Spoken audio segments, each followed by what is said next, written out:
faces over stones.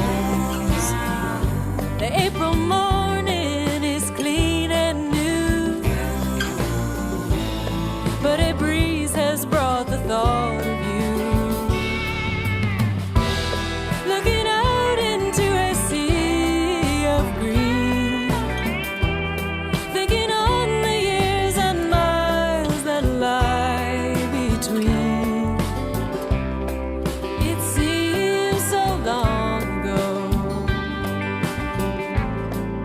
but you're still on my mind, you know.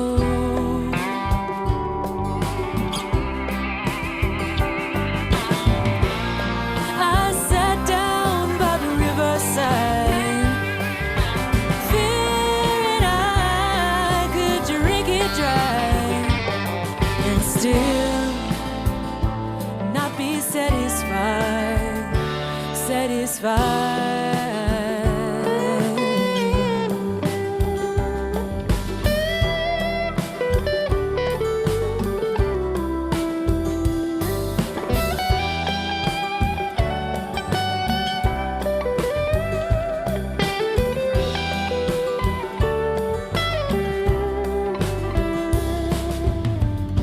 The banks are full with all this rain, and if they'll overflow, I can't say. The crickets calling in the firelight, and a long and gentle sleep tonight. Looking out into a sea of green, thinking on the years and miles that lie between. It seems so long ago, but you're still on my mind. Yeah, you're still on my mind, you know. You know.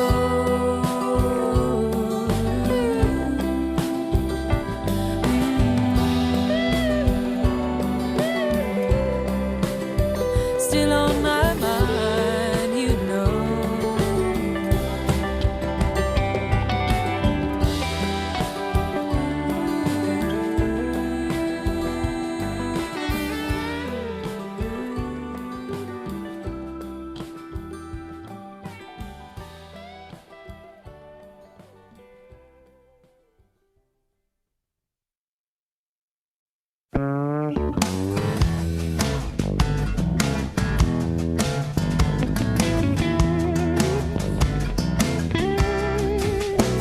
Let me tell you about my angel, the one you never see, my everyday companion, living deep inside of me. She guides me through. Hi, everybody. Hey, how you doing all? Welcome. Welcome back. Another Inside Live with Alice and Freebo. And I know who I am, and that's Alice, so That's right. why don't we start some music? What do you say, Alice? Good idea. What do you got? I got a new song. This is called Travelin' Soul.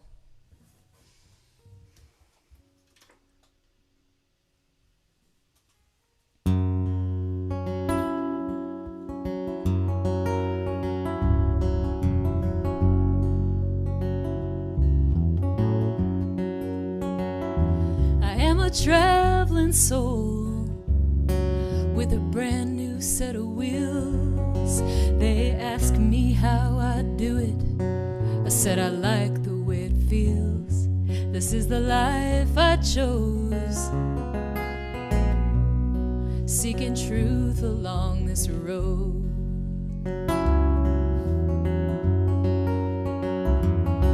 Well, it's easy to be running, but so hard to stay behind. I have to keep in motion to ease my worried mind. I am a traveling soul, seeking truth along this road.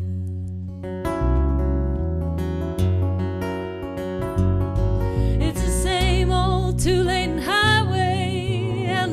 old moon above, a world of contradictions and the longing to be loved. I am a traveling soul, seeking truth along this road.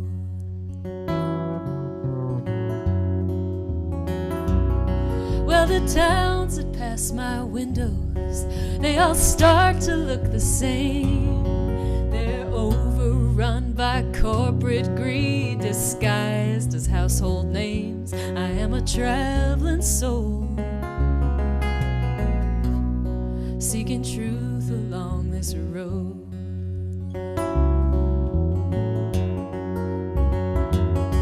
It's a bitter pill to swallow.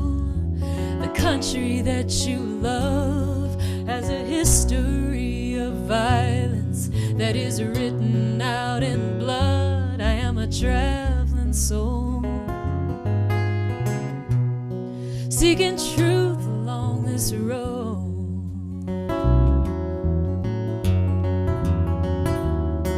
Well, it's the same old two-lane highway and the same old moon above. We're a world of contradictions, but we're longing to be loved. I am a traveling soul, seeking truth along this road.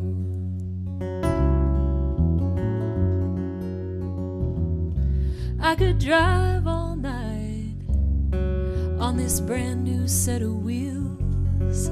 They ask me how I do it. I said I like the way it feels.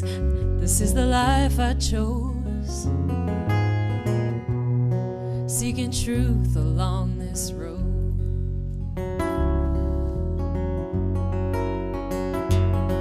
It's the same old two-lane highway and the same old moon above. I'm a world of contradictions, but I'm longing to be loved. I am a traveling soul, seeking truth along this road.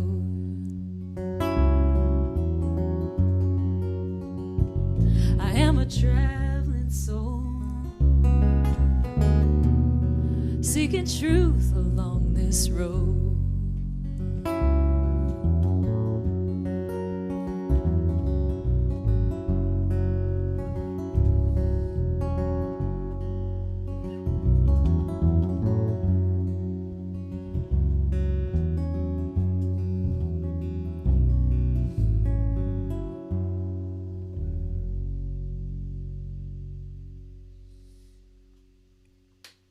You are a traveling soul, Alice. Thank you, Freebo. Aren't we all, when you really think about it? Thanks, everybody. So nice to see many of you on here, watching on Facebook and YouTube.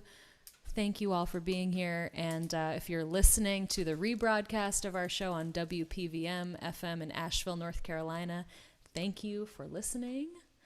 Who is our guest tonight, Freebo? Oh, we've got a wonderful guest. I mean, not that all our guests aren't wonderful, but this is a very special human being, a wonderful, wonderful singer, great songwriter, teacher, very evolved soul. A friend of mine that I met back in Kerrville, I believe, in 2002. And that's where I met her, too. Is that right? Yeah. Not in 2002. No, I wasn't born yet then. Yeah, and her name is AMY SPEACE. AMY SPEACE. And Amy's got a new record coming out. She'll tell you all about it, but let's bring her in. Can't wait. Hey, Hey, Amy. guys. Hey. Amy, how you doing? I met you, Freebo, in the Folk Alliance hallways, and I didn't make it to Kerrville until 2006. Well, I'm wrong then, aren't I? You are totally wrong. Oh, Set my 'em God. straight. I just remember you, but I think you're right. In the hallways, of course, you're the only person that I met in those hallways. Well, absolutely. I mean, but you're kind of unmistakable. So I remembered you. I also have a weird memory. But Kerrville 2006, that's when I was in the contest. 2006. Uh-huh. And then Wow. first time I got there. Oh, Uh-huh. cool. Amazing place, Kerrville, isn't it? It's stinky and muddy, and I love it. I know. I miss that stinky, muddy love. I know. I think I've been there every year except for 2 since 2006. So either Yeah, playing or remember- teaching. hearing you. I believe it was 2 years ago now. That's where I remember meeting you, Amy, and your song about. I don't know the title of the song, but it's about the ginger ale and Lorna Doons. Yes, the abortion song. Yes, exactly. It's the cheery abortion song. Oh. It really is. Is it pro or anti or a little bit of both? It's neither. It's just a picture of a woman on her way to an abortion clinic getting an abortion. Which is, it's so cool about it, the way you frame it, and it just, it stayed with me till this very day. Thank you. We're so happy to have you here, and really great can't wait to hear you. your music Thank tonight. you. And thanks for having me, play guys. us a song? Yeah, I would love to. I'm going to play the title track to the new record that comes out in April, because this song is about great. Somebody already asked for it, I want to tell you. Oh, for this song? Cool. Yes. So, since I'm doing mic funny things, just let me know if you can hear everything. Yeah. There used to be horses here, where the grass was left to grow wild, behind the white picket fence that seemed to go on for a mile. There used to be horses here, on the way up Yellow Springs Road, beautiful amber maze, with the sun gleaming off of their coats. And I wanted to see them that day in October, running fast up the hill to the sky. I wanted to see them in perfect formation one more time, one more time.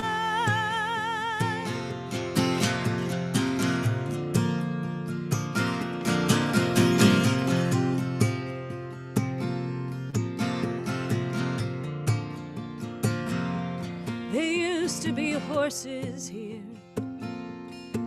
My father knew the owner from church. They've torn down the old brick house. Now there's just a big hole in the earth. And I wanted to see them that day in October, running fast up the hill to the sky. I wanted to see them in perfect formation one more time, one more time.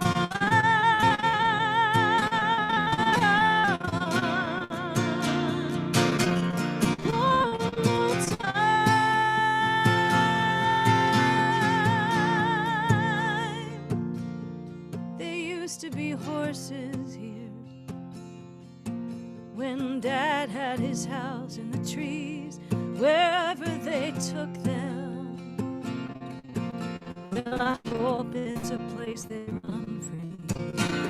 And I wanted to see them that day in October, running fast up the hill to the sky.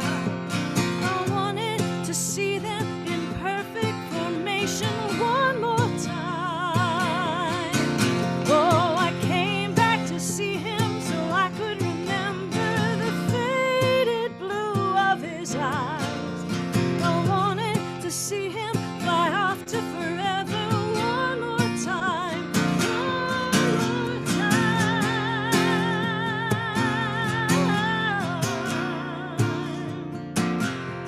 one more time.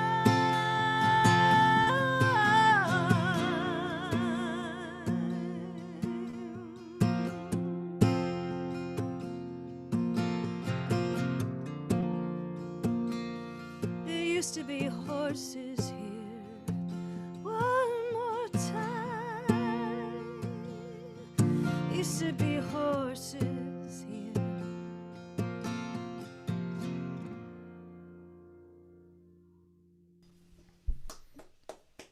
Beautiful, Amy. Thank you. I'd love to hear about where that song came from. The title track of your record, right? Yeah, I had already had the record all written and ready to go, and I was touring in England. Actually, this time last year was my last real tour. And I knew I was coming home. When I came home from England, I was going into the studio for 3 days to record this record with a band called the Orphan Brigade. And I had all the songs, and I didn't know what the record was going to be called. And my father passed away October 2019 of pancreatic cancer. So all the songs were written in the span of time between my son's birth, or my son's first year, really, and then my dad's death. So it was a 1 year period. And so when I was in England and I was touring, honestly, I was thinking about the drive up to my parents' house. My mom lives in Frederick, Maryland, which used to be very rural. It's about 45 minutes outside of DC, outside of Baltimore. It used to be very rural. When I was a kid in Maryland, we called it Fredneck. It's where all the farmers live. And my parents had a 10-acre plot of land in the woods with an old log cabin that they lived in. It was their dream house. And we would drive up Yellow Springs Road to get to my parents' house that was way up in the mountains. And when I was going back when my dad was sick, I noticed that, there was this farm on the way up on the left as you'd go past. It was gorgeous, and white picket fences and quarter horses. Just, I always dreamed that I would live near that farm. And when I was going up for my dad's, when my dad was sick, I know they were digging that place up and the horses were gone. They were putting condos up there. And so when I was in England, I was talking to my mother about that farm and what happened to it. And then just one night, honestly, usually songs take me a long time to write. This one took me about a half hour. And I remember racking my brain, does this thing need a bridge? Does it need a bridge? And then I just left myself that all the time. All the time. Like, is it done? Is it really done? And the day I wrote it, I decided I would get up on stage and play it. And I got up on stage and played it. And somebody recorded it and sent it to somebody at home. And Nielsen, my producer, called me and he said, well, I think you just wrote your title track. So, wow. Yeah.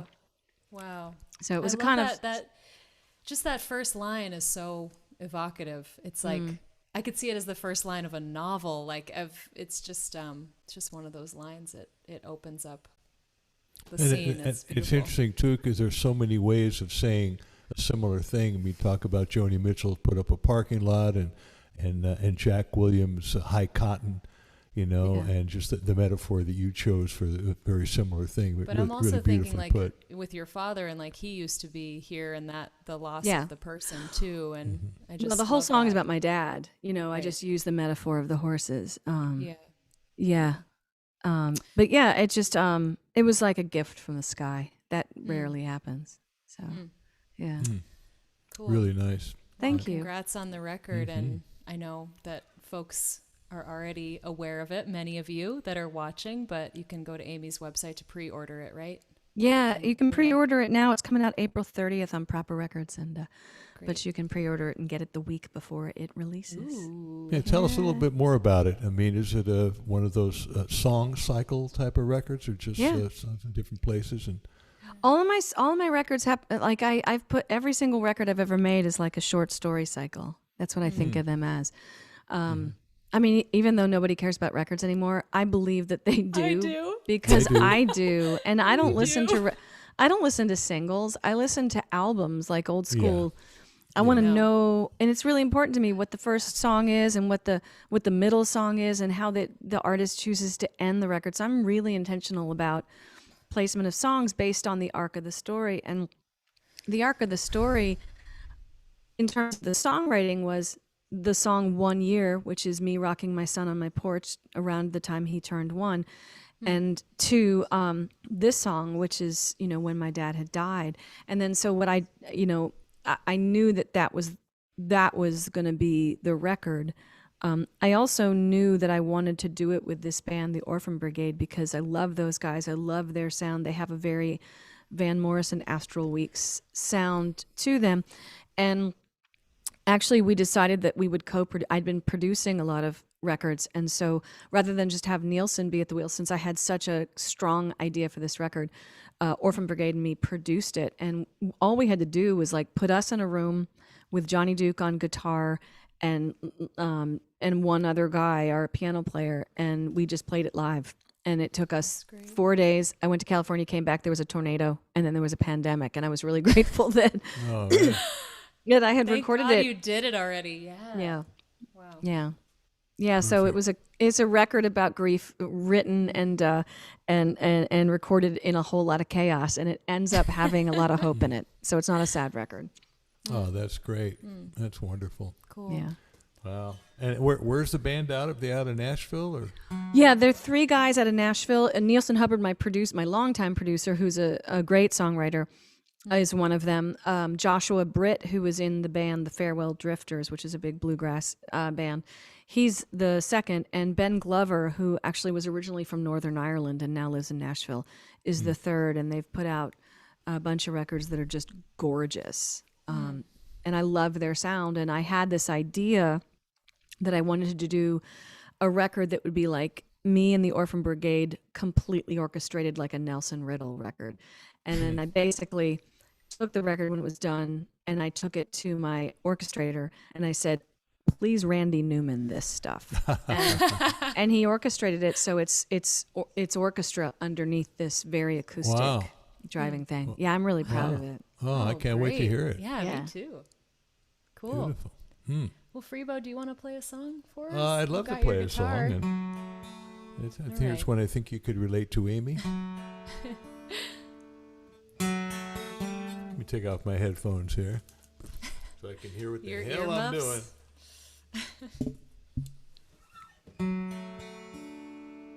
Here I am with these 2 women with the 2 of the most gorgeous voices in the whole world, but I'll do my best, folks.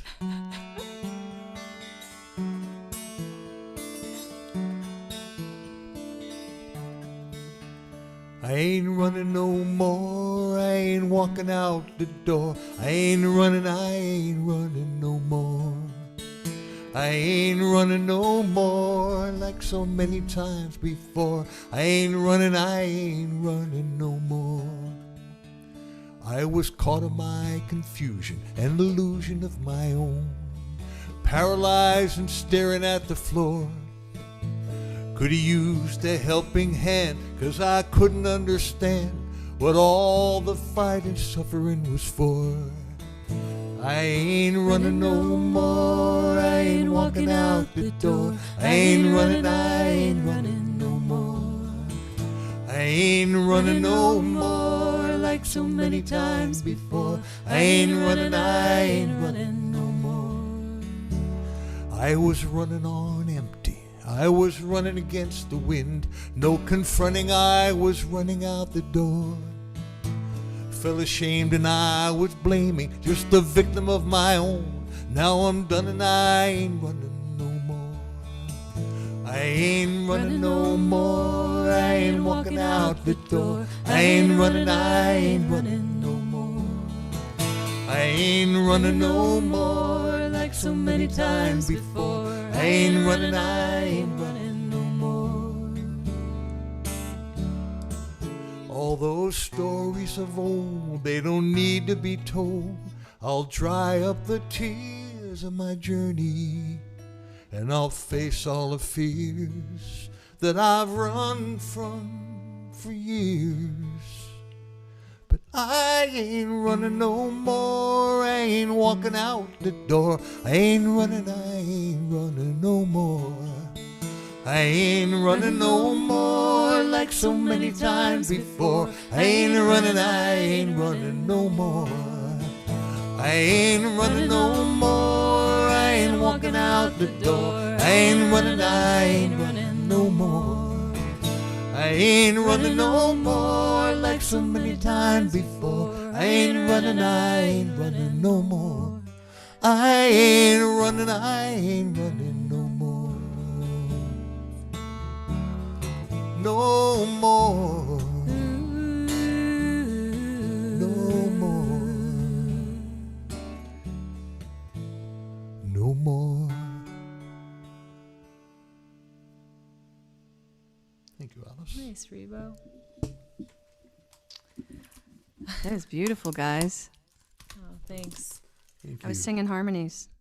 Oh, I wish we could hear Wish it. I could hear I that ain't third running part. no more, I ain't running no more. Yep. Yeah. It's so fun to sing on that one. Mhm. Gorgeous.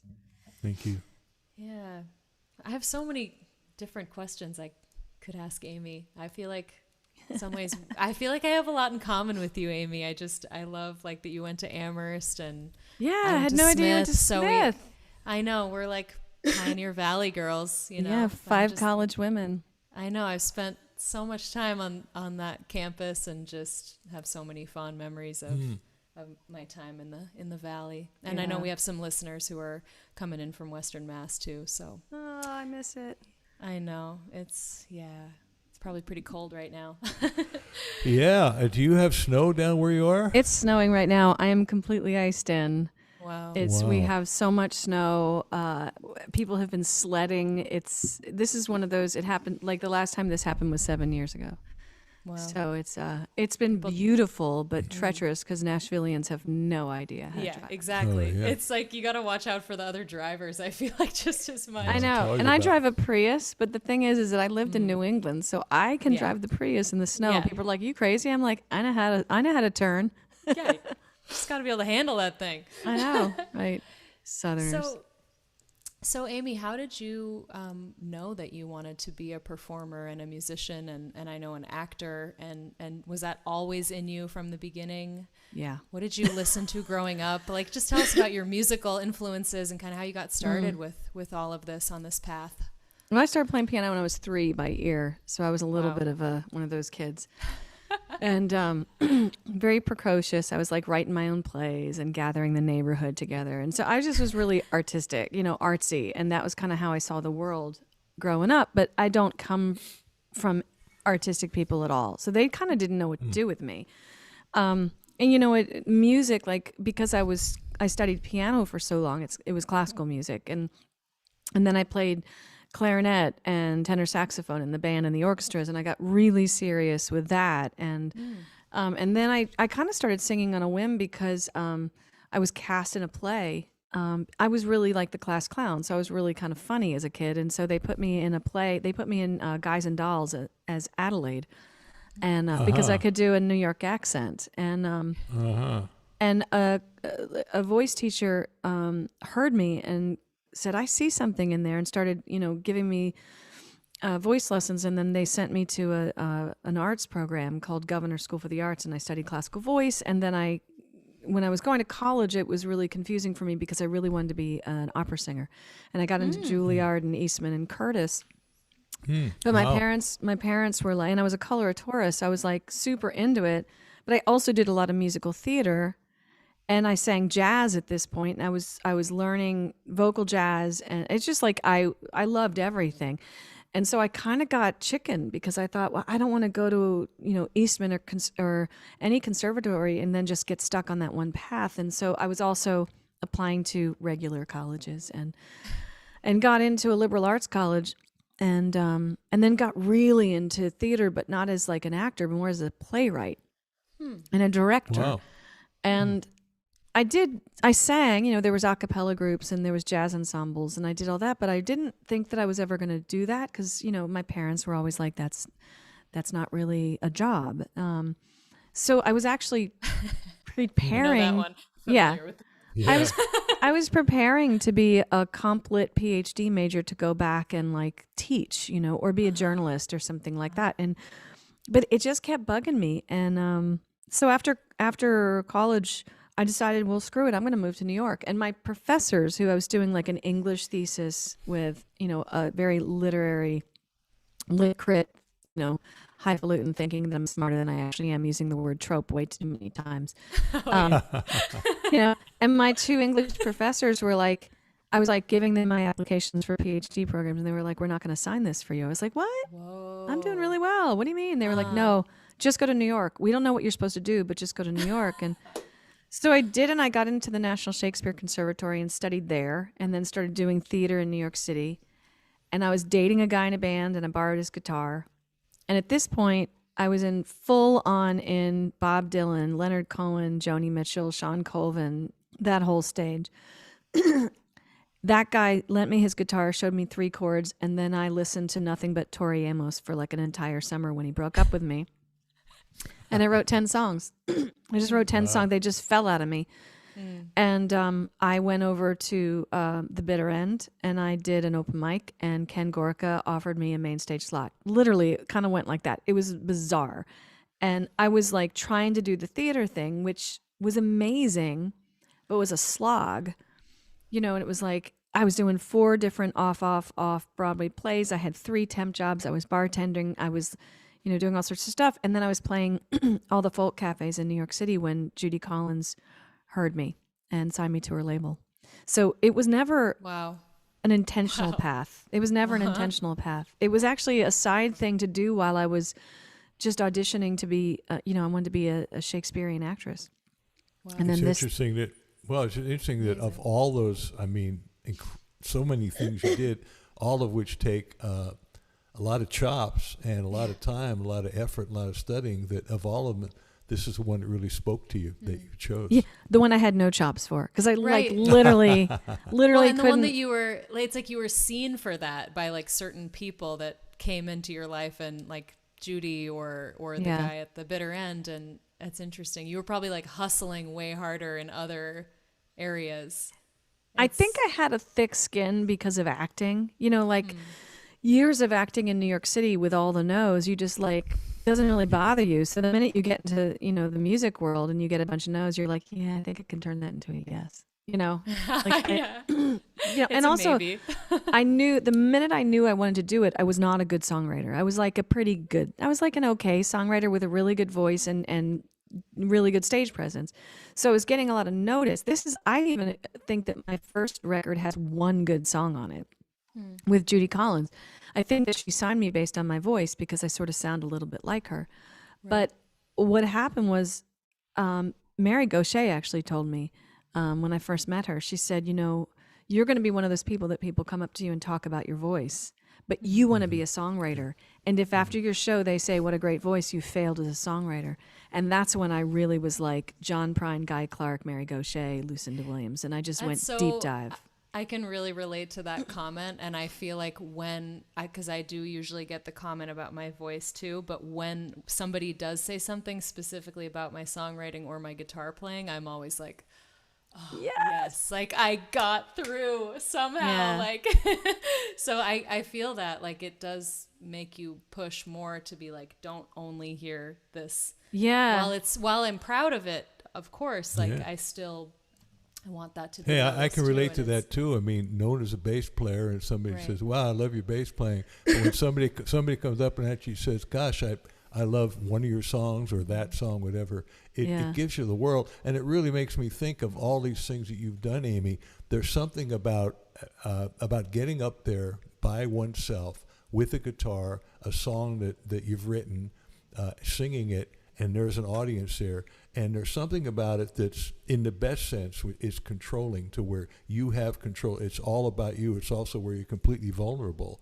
But when you succeed in doing that, what I've found of all the things I've ever done in my life, the most difficult thing to get up there, by yourself and sing a song that you've done and get a positive reaction. It's the best. It really is. And you don't get that if you're acting. You don't have. You're part of something, but it's not yours. And you're also it's not being selfish. yourself, right? Like what's that? You're playing a role usually. You're playing a role that somebody else has given you, as opposed to being truly who you are. Although I was going to say there's an element of being somebody else too. I don't know. There's an element of bringing yourself to every role so that you're shining through that, but there's also an element of the vulnerability. Well, it's interesting you said control, Freebo, because it made me think that acting is very controlled, whereas for me, the solo singer is flying. Right. There's a little bit of control. You got to know what you're doing and have a show, but the best part about it is you have all that, and then I throw it out the window when I get on stage, and then I just go with it. And I never had that experience. I think the only thing I ever had that experience was when I was studying vocal jazz. I was studying it with an amazing bop singer, and so I started to learn to scat, which is hysterical now because I'm like a northeastern white girl learning to scat. But I wanted to be Diana. Heard you scat, Amy. Nah, it's pretty good. I wanted to be Diana Shore, or Sheila Jordan. But that was like the minute I got it, and actually I learned to scat like 3:00 in the morning, drinking a lot of wine and having somebody sing four, of the wonderful things you get out of life, for, until I got bored with the lyrics and just started going doing that. And that is what that and improv comedy to me put together is singer-songwriter land. Interesting. And when I think about the control thing, what I meant is you have total control of the situation, and the way to really succeed is to let go of the control, like you say, to put you in the zone. So it's one of those classic life paradoxes. I love this deep dive conversation we're having. Man. I'm such a nerd. I know. We are too. Welcome. That's what I love about you. I I know. mean, you I can love go it deep too. and you can be the most silly person in the world, which, why don't you play another song? Yeah, play us a song. I'll play a non-silly song. Okay. Okay. So I just to let Brandon know, I put my guitar through my Focusrite because I think it'll pick this up better. Can y'all hear that better? Sounds nice. Hear Yeah. it, So I'm gonna play you guys a brand new song. I just wrote this last week Oh, wow, great. because it's snowing, and I'm actually living in this cabin that's right on the Cumberland River. So I figured. And when people ask me what my favorite song is, I always say the last one I wrote. So it's called "This February Day."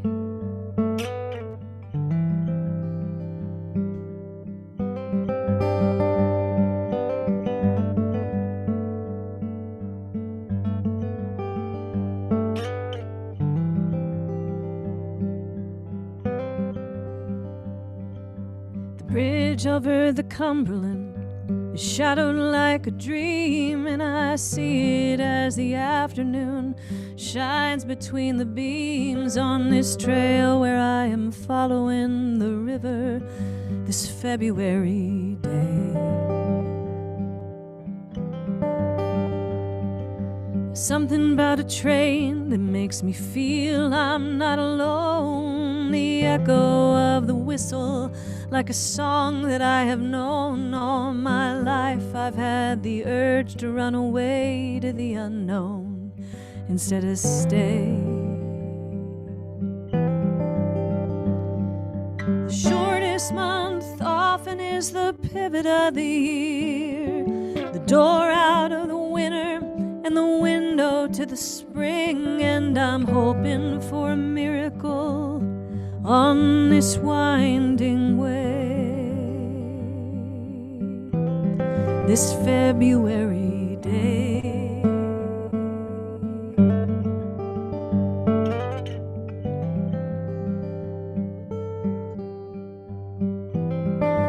Years ago I walked this trail, learning to break free of a broken heart and spirit, and it helped me to heal. Now there's ice on the water, there's snow in the trees that bend and sway. The deer aren't afraid, there's a buck and a doe, and there's an owl in the trees, and I can hear her howl and moan. My heart is fragile like a cloud and cold to the bone in the grave. Oh, the miles on this path could sweat it all away. The doubt and the fear and words I wish I didn't say. The amends for the past and the years I'm remembering today. On this February day.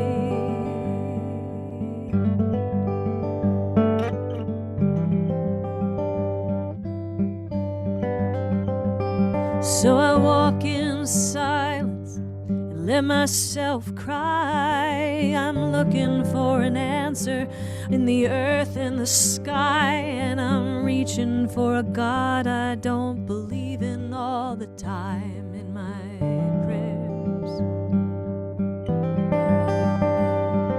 One foot and then the other, it's a comforting beat that moves the sorrow through my soul and out as I weep to the hawk in the sky and the cracked concrete on this trail.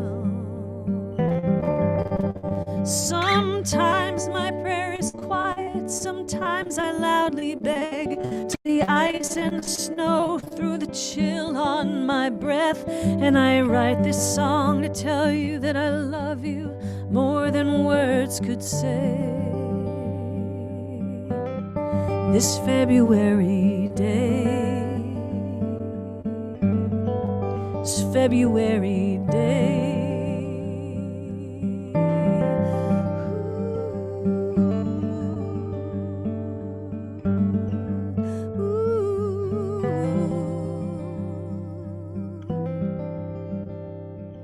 Next week is my birthday, and I might be alone, but no matter who I'm with or where I am, I have a home on this trail along the river where I feel that I belong, come what may.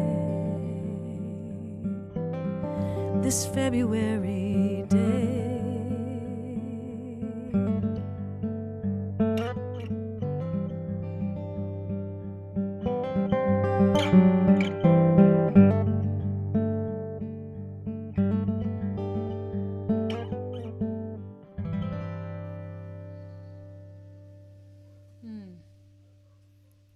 Oh, Beautiful, Amy. I love Wow. that last line, that last couple lines just brought it all home for me. It was just beautiful. Thank you, And guys. it's just the way the writing of that, where you're just describing going from the outside and the vision to all of a sudden you went right to your heart. Mm. It was like, whoa, it was wonderfully, I wouldn't say jarring, it was like just beautiful. Really Thank just you. gorgeous lyrics. Thank you so much. Oh, it's nice to hear new stuff. I'm going to do an old song. An old song? Yeah, Okay. an old one.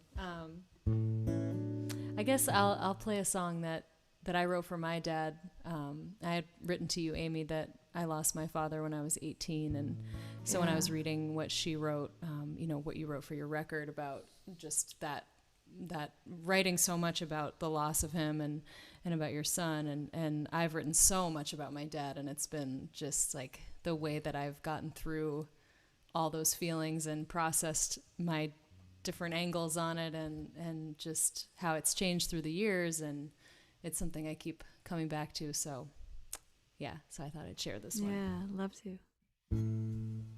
It's called Nothing But You.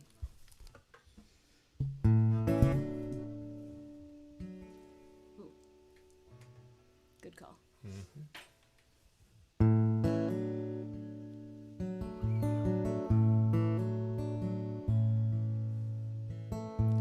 Gone in a flash, gone in a flame, gone in the dark, gone when I call your name.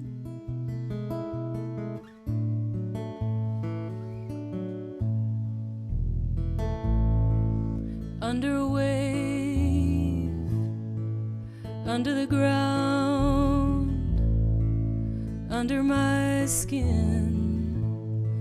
and still you hardly make a sound.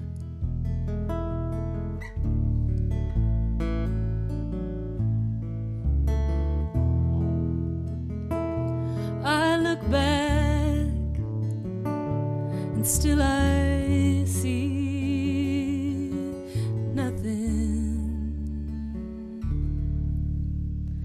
nothing but you.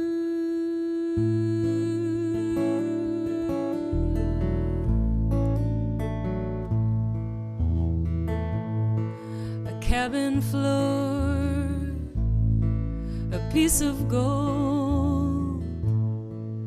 I'd take anything my hands can hold.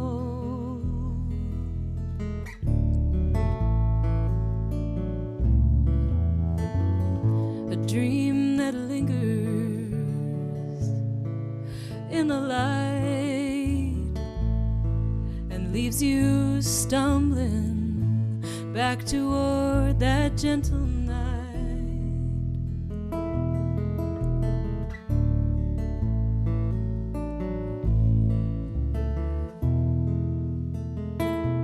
I look back and still I see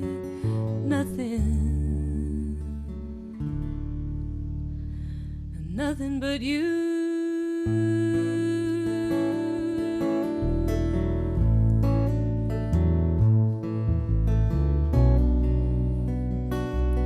What if I wake to find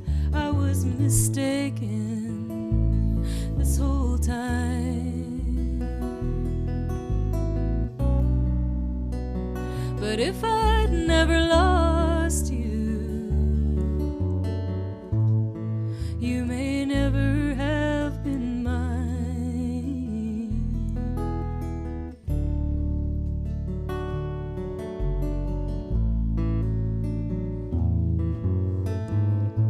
Gone in the winter,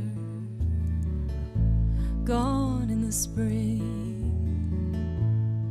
The leaves were falling, then I swear I heard you sing.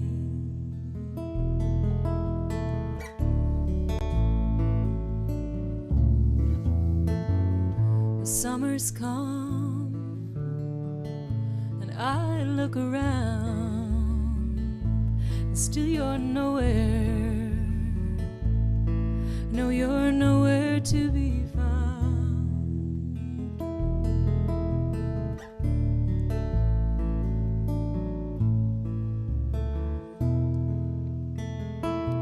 I look back, and still I see nothing.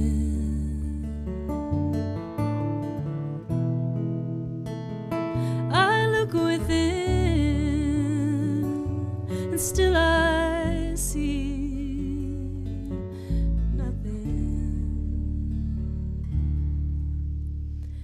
Nothing but you.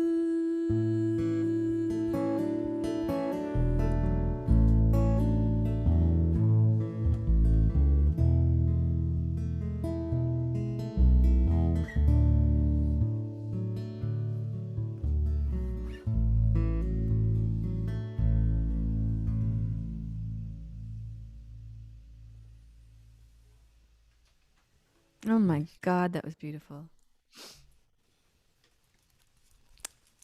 That was so beautiful. Oh my gosh. Thank you. Nothing but you.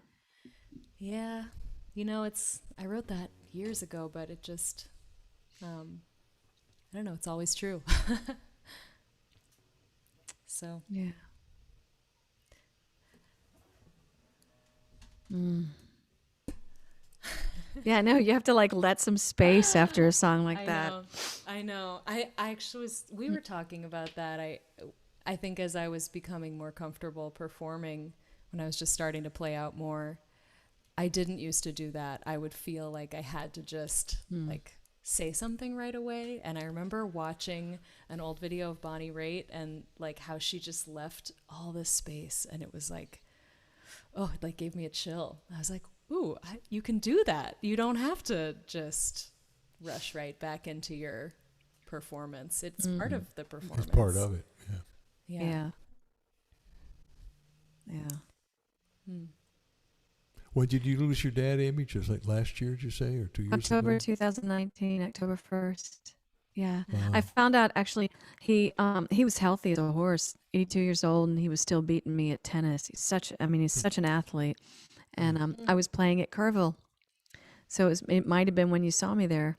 And I went back. I was leaving the next morning early, and I went back to, I don't know, Camp Caffeine or Camp Coho or something like that. And my dad had been calling me and leaving me messages. Just give me a call, give me a call, give me a call.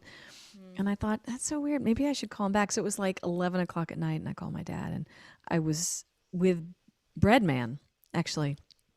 Brian. Oh, Yeah. I was with Bregman, and I sat down and I took the call, and my dad told me, and I got off the phone and just looked at Brian, and I said, my dad's got 4 months to live. And he said, well, I'm going to make you some French toast. And it was like the best thing ever, because he knew I wasn't going to sleep. And my friend Kira Small was there, and she came up to me and she said, it must have been 9 or 10 because the bands were still playing. And she said, what do you want to do? And I said, I want to go dance under the stars. And so I danced that whole night, stayed up all night long in Chapel Hill. And I just, it was, that's what happened.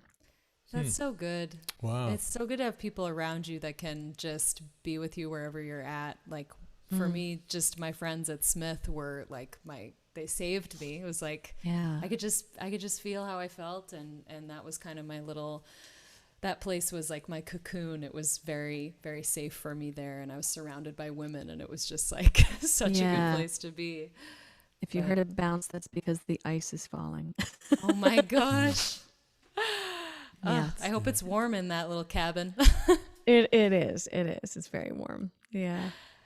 If I may ask you another question about family, I know because I read some of your blog, which I thought was just amazing. Amy has a blog called Menopausal Mommy that is just so honest and just heartfelt, and you share so much personal, just your stories, and I'm just so curious how you started that and like why you started it. Insomnia when I was pregnant.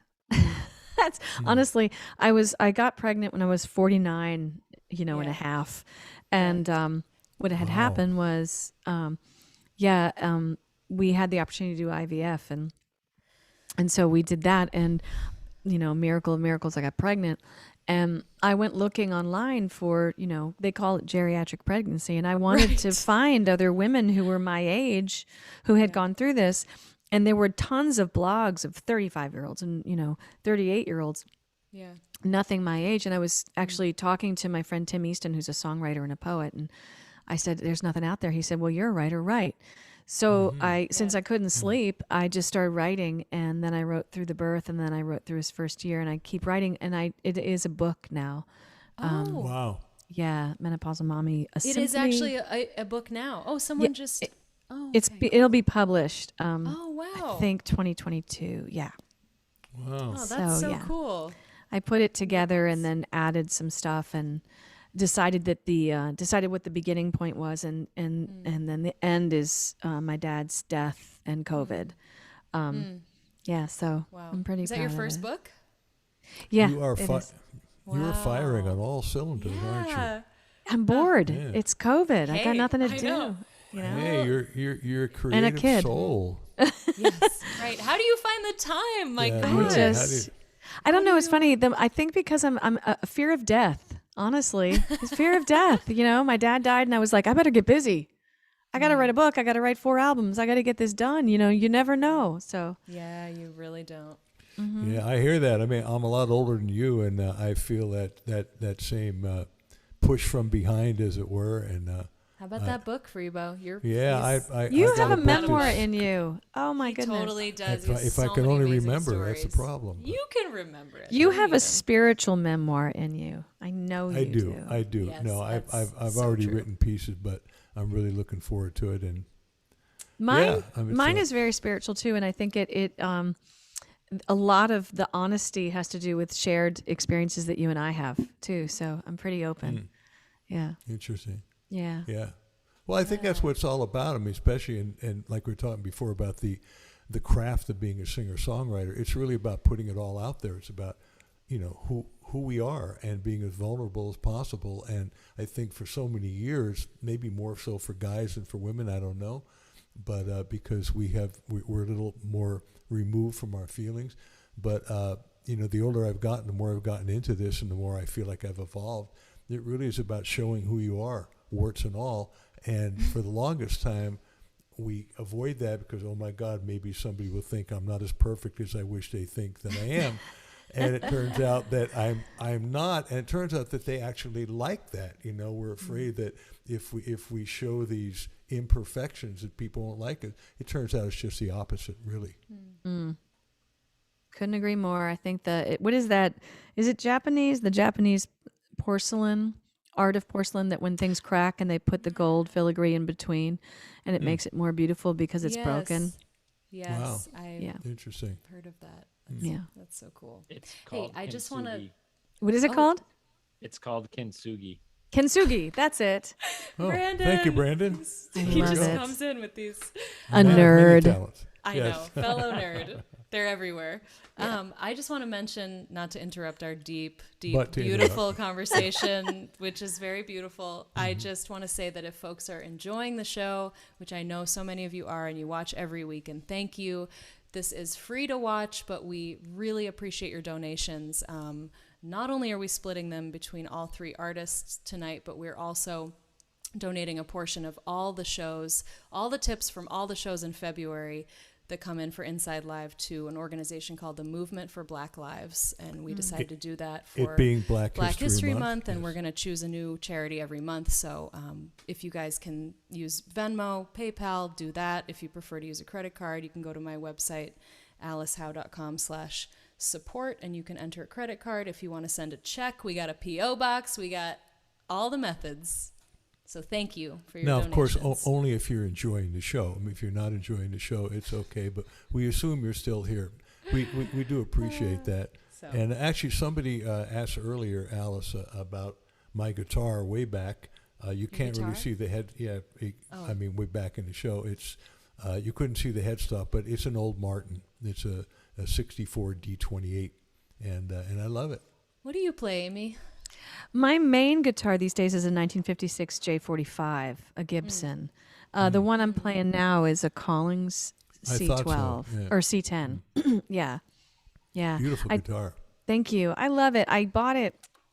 Actually, I had it made for me because the only two guitars I had at the time were I have a 1949 Gibson LG2 and then the 56, and I was touring so much in Europe and the UK, I started getting a little nervous about bringing those, and I wanted a smaller bodied guitar because I started getting a lot of tendinitis playing, so I had Collins made me the smaller guitar, which I love. I'm a huge Collins fan, so. Oh, they make great guitars. They are really so do.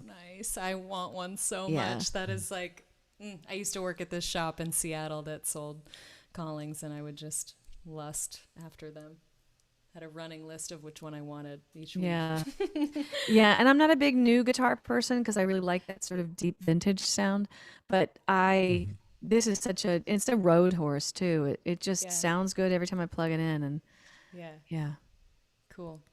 Well, Alice, this might be a good opportunity to tell them about our free giveaway, and also let Amy know that we're Amy sponsored. gets a present also. You get a present. We're sponsored by Cordial Cords, and they make incredible cables that are essentially just about 100% copper.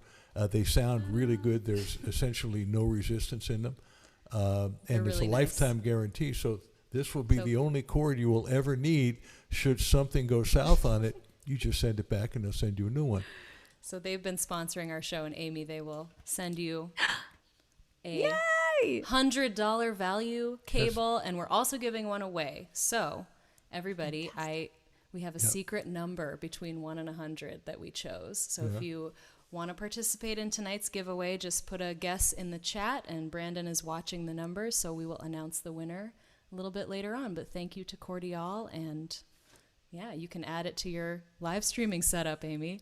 I know, I'm so excited. I mean, Thank you. they work particularly well with Collins guitars. Yes. Oh, I'm sure. Oh, I love that. You guys are so generous. Thank you. Oh, yeah, you're welcome. Thank Mike at Cordial. I will. Mike, thank you so much. Yes, thank There you, you go. Mike. I think he's watching. Did you want to do another song? Yeah, I don't know what should I do.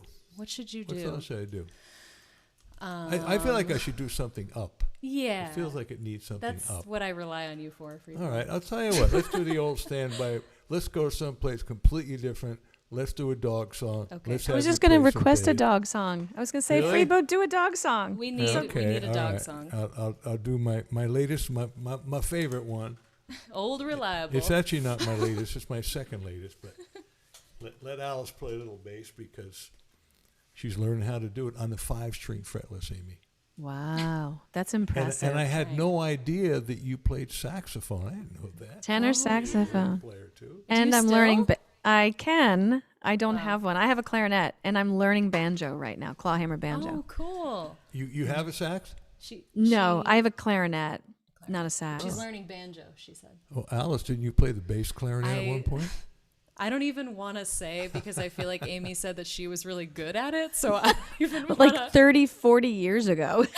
I also played the clarinet in the middle school band. And then like when for some reason they needed an extra bass instrument, I volunteered to play the bass clarinet. So I thought I was really cool because I was the only one with the bass clarinet. Yeah, that's super cool. It's a lot of air. I just can't imagine seeing you with a bass I clarinet. can't either. somehow, I don't know. It wasn't like a Me. double reed, right? It was like a No. clarinet, but No, with a it's not a yeah. double reed. Just like long It's like and a with big that clarinet silver that bottom. got the bell. Like a Oh, saxophone right. kinda. That is way cooler than clarinet. I felt pretty cool. All right, take it back to the bass clef here Okay, for back a to the moment. bass clef. This song's called "She Loved My Dog More Than Me," because she does. Wait. You ready? Here you go. Okay.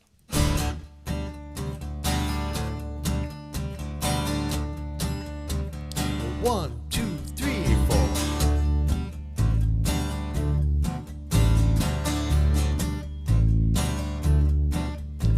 Once upon a time, everything was so fine, cozy, just my baby and me.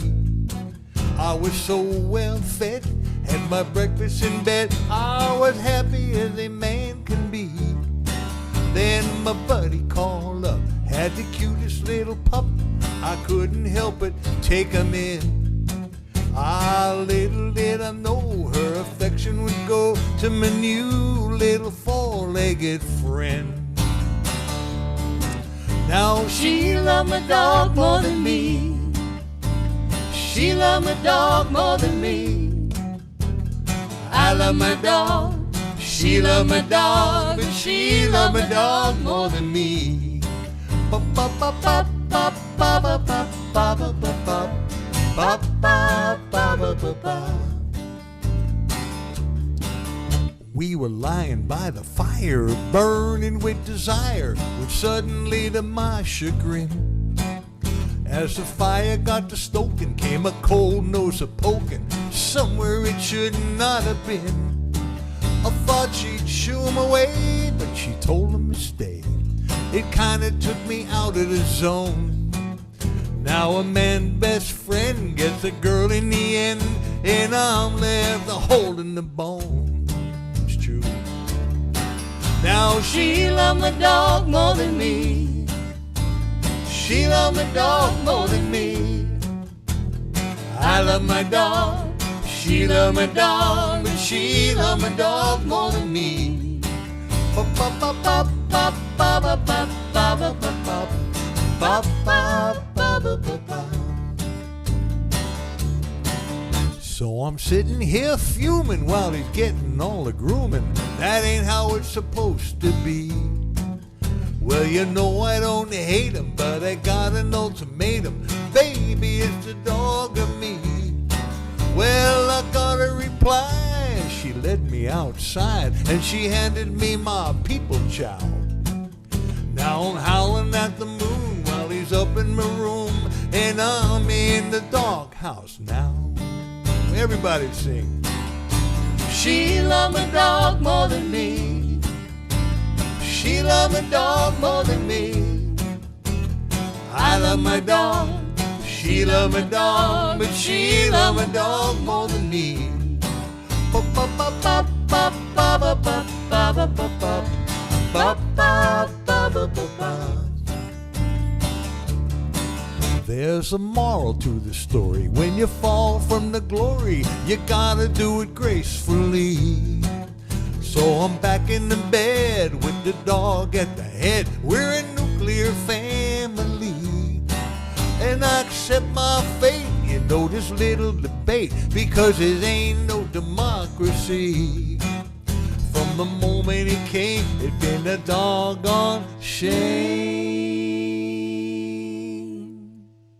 that she loved my dog more than me. 2, 3, 4. She loved my dog more than me. Nice lead in. She loved my dog more than me. I love my dog. She loved my dog, but she loved my dog. Everybody sing. She loved my dog more than me.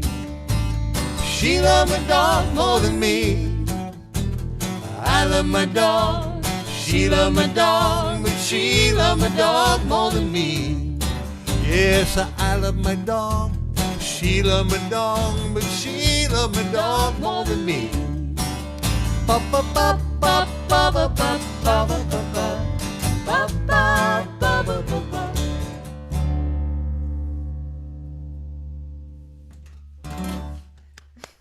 Always good for the dog songs, Freebo. He is. Hey, and now folks can buy your CD on your website, They right? can. So if they want to actually, I just feel like I should say that because I helped you set it up. You sure did, and I appreciate that. They can even buy your full-length Dog People album if they can buy want that. more dog songs. They can buy my first one, my second one. And matter of fact, Harriet is watching tonight, and Harriet bought one, the very first one off my And website. what is your website? freebomusic.com. Very simple. Hey, I also want to mention that we are doing the Zoom after after party, and Amy's going to stick around. And we're Thank you, also Amy, going to for that. welcome my good friend, Emily Jeanne Brown, who has just a gorgeous voice, and she's going to play a couple songs for us too and hang out during the after party. So, And she also went to Smith, right? and she did go to Smith, so triple the fun. Smithies. Love it. More beautiful singing. And yeah, so I just make sure you guys stick around to get the meeting ID and password, which will be in the chat. You can keep watching on Facebook and YouTube if you prefer, but if you want to come into Zoom with us and maybe ask Amy a question and say hi, you should stick around for that. Yeah, So. we get to see you. I like it. Yep. Amy, why don't you do another song for us? Yeah. Okay, I'm going to do piano. Okay. So because you guys were, tell me how the level is. I love that we can't see the piano. It's like That the sounds secret good. I piano. know. Wait. No, it's great. There it is, Okay. but then you can't see me. Now we can't We see can't your see face. you. No, we want to wanna see your face. Let me see if I can. No, I can't. No. Faith, more important. We to know see what your a face. piano looks Yeah, like. we I know. mean, come on. I know. It's one of those things. I didn't want to move back, so I'm so far away, so I can't see you. So It's fine. I split the difference. It's great. All right. Okay, so just let me know how the level of the piano is. Loud enough? Too loud? I think. Okay. No, I think it's good. No, that's good. It's good. That's great. Awesome. Okay, this is a song that I wrote in Aachen, Germany, which is a little town on the edge of Holland in Germany. And I was touring there, and everybody was telling me that I needed to go to the cathedral while I was there because that's where the bones of Charlemagne were interred, because that's the town that Charlemagne was born and died in. And I knew I had to wake up the next morning and drive far to Switzerland for the next show, so I didn't have time. But that night after the show in Aachen, I was staying in a little apartment that was in the attic, and the window faced the tower of the cathedral, and all night long the tower bells were going, and they kept me up all night. And so I had nothing to do but write that night, so I wrote this song, and this became the title track to my record that was previous, that came out in 2018. So it's called Me and the Ghost of Charlemagne.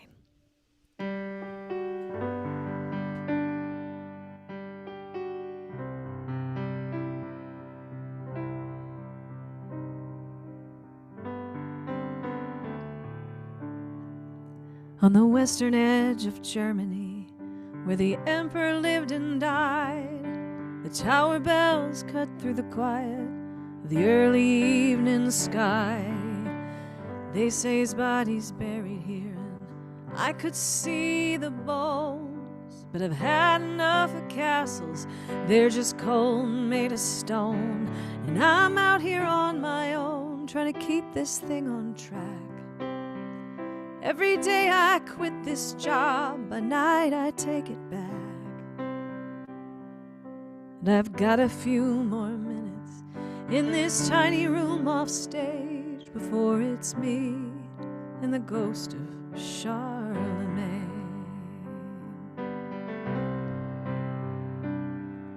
Then I'll sneak out through the back after the after party starts.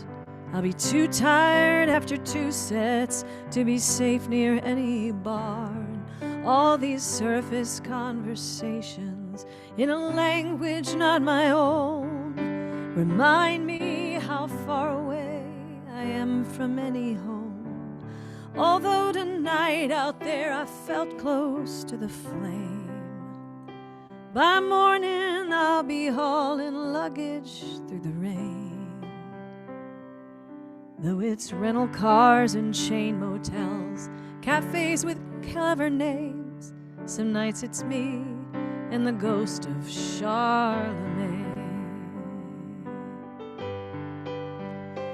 We all want to leave behind a thing that says that we were here before we die.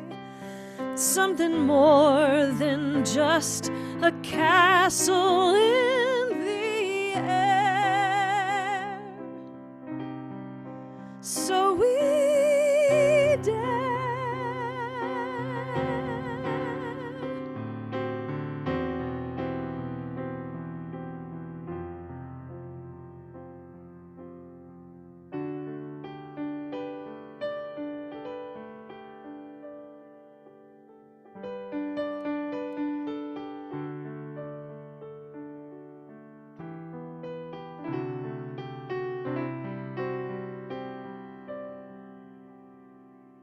You know the moment when the dreamer meets the dream and it's a lie. After years of climbing up, I see it's just the same damn sky, and the clouds that kings have pondered, oh, they look a lot like mine. We dream because we know that we're running out of time, and we're carpenters hammering at nails, building arcs and chasing after whales, tilting at windmills and hunting a grail.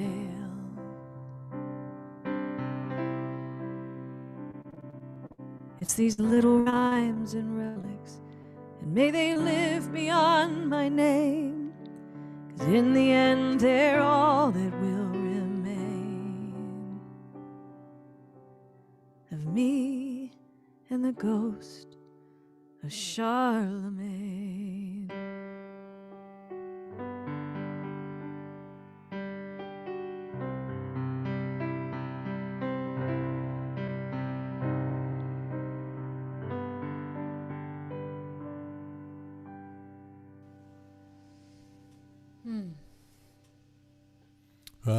Gorgeous. And it's really, really interesting, too, to hear you play piano. You have a different musicality with the piano than with the guitar. I mean, you obviously, you're more studied on it, but da da da da da da da, just the motif and the way you put it through there and the way it finds its way. I mean, they're both beautiful. I mean, the song you played before basically had two chords. Yeah.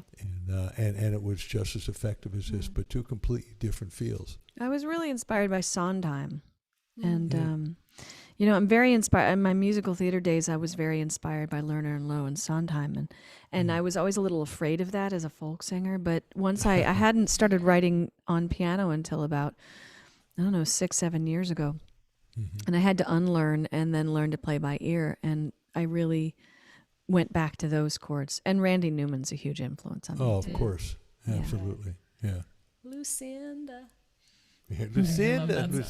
Just a quick aside, in my early days, actually the first year I was with Bonnie in 71, we were both on Warner Brothers Records, and we did a tour that Warner Brothers sponsored, a first-class tour. The first time I'd ever been in a first-class seat in an airplane, and it was a 2-week tour. It was just Bonnie and me. We were a duo back then, and Randy by himself, and a guy named Carl Scott from Warner Brothers. And I would drive the rent-a-car, and Carl would be in the shotgun seat, and Bonnie and Randy in the back. And if you think he's funny as a songwriter, you would not believe. Oh my God! I was just crying. I could hardly see the road. So funny. The two of them back and forth. Wow! It's just amazing. Well, my son is on a Toy Story kick. He's almost 3. And so we watch Toy Story like literally on a loop all day long. So I just get you got a friend in me. I love just hearing Randy Newman constantly on that song. I love it. I just gotta say about that song, Amy, I studied Charlemagne in my nerdy medieval history phase of my life in college, and when I heard you do that song, I think at Kerrville also, I was like, there's another person on earth who put the word Charlemagne into a song, because I had written this terrible song in college where I used his name, and I was like, no one will ever do that again. And when I heard your song, I was like, oh my God, how is that possible? It just made me so happy. James McMurtry has a song called Charlemagne's Ghost. So, and he's one of my favorite songwriters. So when I found that out, I was like, oh God. Did you know that when you wrote the song? When I started writing it, I'm a huge McMurtry fan, but I hadn't heard that record. And I happened to be listening. I was like, oh, there's a record I don't know of his. I got to listen to this. And I was like, oh no, Charlemagne's Ghost. And then I was like, whatever, me and the ghost of Charlemagne, you know. Right. You can't copyright a title. That's mine. No. That's so funny. Yeah. I love that. I miss touring in Europe. When you were talking about Germany, I was just like thinking back to the one time I got to do it and how much I wanted to do it again. And I was like getting all excited about it. And man, it's just, I know you travel in England and the UK a lot. And it's pretty much primarily, I had decided before COVID that especially with a 3-year-old, I want to be around for his life. So I wanted to really curtail my touring. And I had really pulled back. And touring in the States, you know, I'm kind of not doing the long drives anymore because I want to be home. So I'm just doing flybys really. But when I go to Europe, I have to be there for, you know, or England, I want to be there for 3 weeks to make sure that the ticket makes sense, you know, because it's expensive. And I have just, you know, I'm on a label that's over there. And they've been really, really good to me, radio and press. So I just keep going back because it feels like that audience, especially, you know, the UK and Ireland, they listen in a way. They do. Not that the United States doesn't, because, you know, I love my folk audience here, but there's something generational. So I'll play a show in London and like grandparents and their kids show up and they tend to know the lyrics of the songs and they follow me from town to town. And then whenever I do my own Facebook show, half of it is like Europe and England. And so I'm trying to do them at times that they can show up. But I love my German audience. I love Holland. They have like Amsterdam is my favorite city in the world. And Absolutely. and so I feel like if I could make my life, and I think I have made my life mostly that I'd like to tour mostly there if I'm touring and then just do sort of New York, LA, Ann Arbor, Texas, you know, not tour as much just until my son is a little bit older. Yeah. All right, so that mean while your son is still, let's say, below 6, you're not going to go back to Europe? And if you do for a couple of weeks, how are you going to do it? You're going to take him with No, you? but she can just go in one stint. It's good. I'll go one stint. Right? And I'll go in one stint. And my husband teaches 8th grade English and his parents live close by. So we've been able to at least for now work with it. But, you know, and my mom came with me on my last tour to England. There was a whole like conference and award show thing. So my mom came with me. Was it Americana UK? It was, yeah. Did you, which, I feel like you won something. I did. What did you win? Remind me. International Song of the Year for Me and the Ghost of Charlemagne. Oh, that's amazing. Yeah, it's pretty amazing. That's Beautiful. So cool.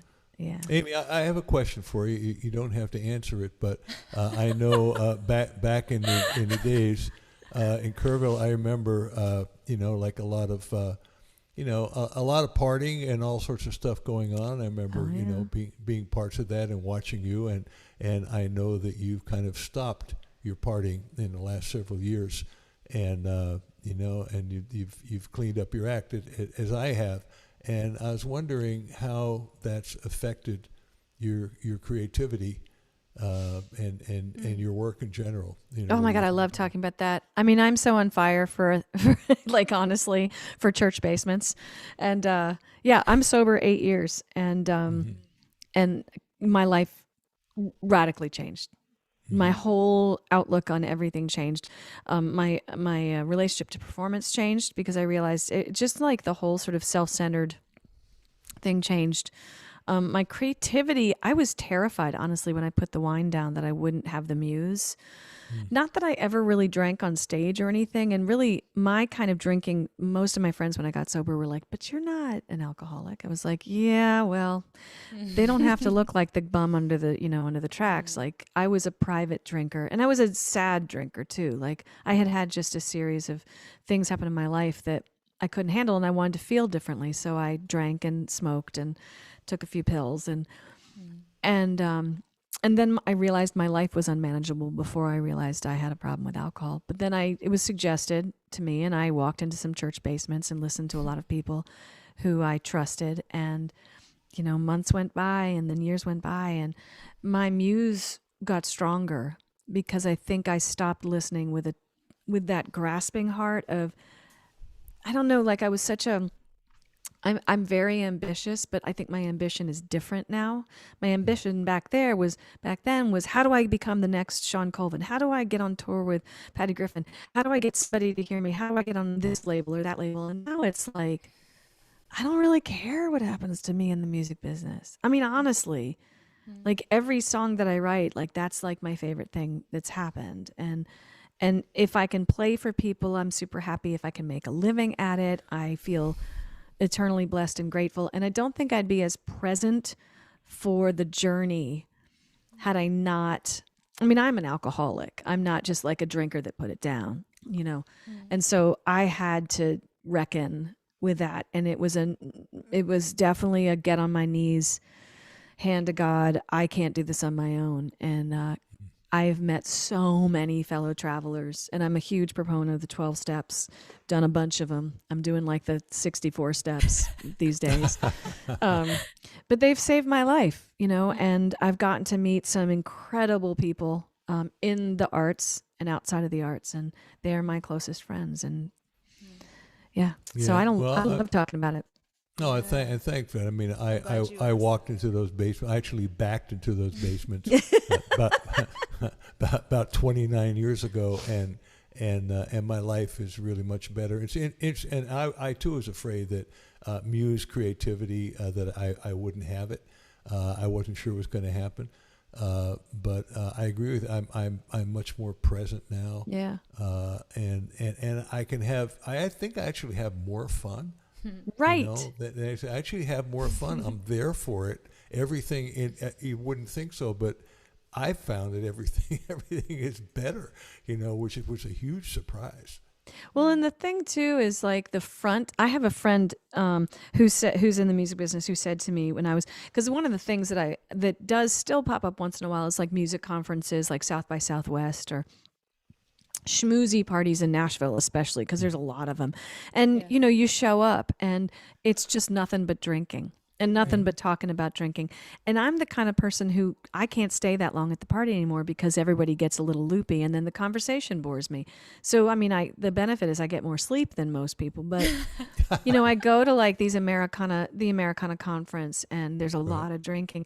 And I had a friend who's in the Americana world who said he's a member of the Grand Ole Opry. And he said, yeah, but it's a masquerade party, so don't go in with a mask on. And that was like such great information for me. And so that's what when I do get the schmooze jitters, because schmoozing is way easier when you're tipsy.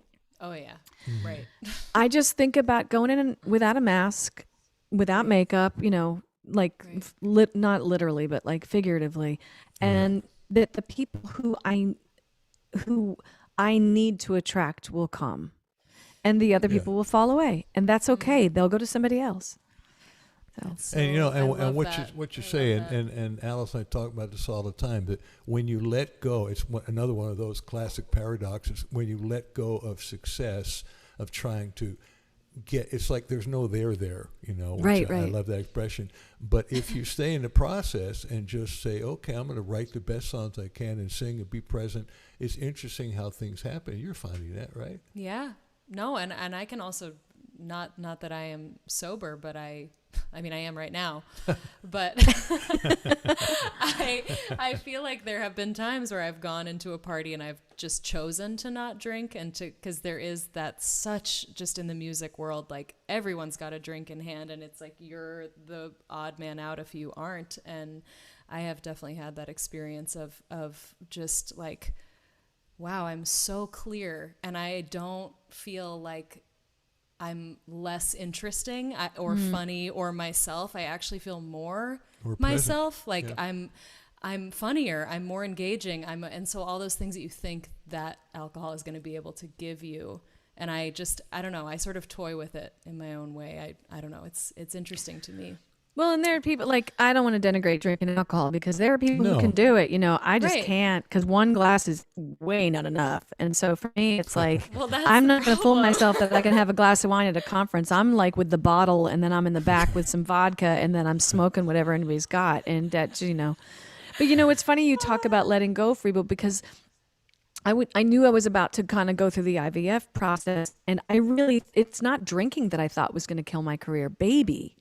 So when I was on the road in that European tour, I was coming home to get the shots, and I thought, I'm never going to do this again. This is it. I'm going to have to get a day job. And I wrote Me and the Ghost of Charlemagne as a farewell to the road. I really thought, this is it.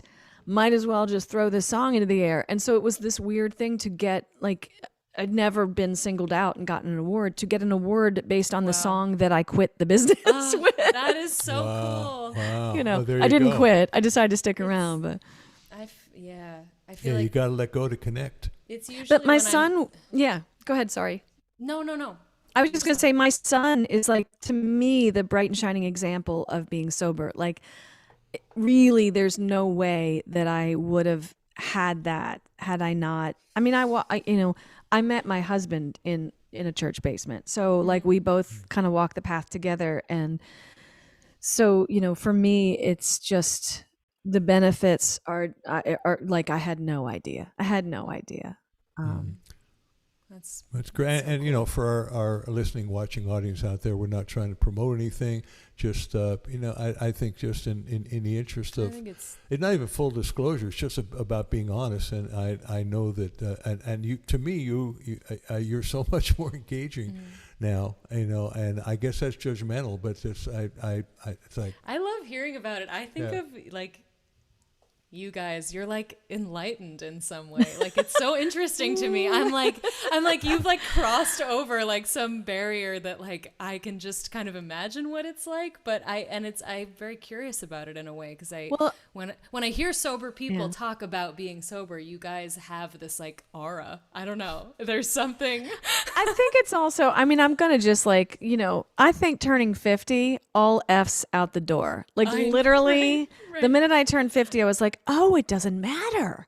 Nobody's looking at what I'm wearing. Nobody cares if I gained 15 pounds. Nobody cares. And it was just, like, to me, the most free. Like, sobriety is a freeing experience. Turning 50 was the best thing ever. Oh, yeah. So just wait, Alice, seriously, because I'm really looking forward to that. I don't know how old you are. You look 20, but I just turned 30. I am really ready to give less fucks about what people think about me. I'm well, you day should by do day. it early. It took me till I was 50, but if I could turn 30 and not give a fuck, it'd be great. But I was drinking too much. Coach me in that. I'm ready.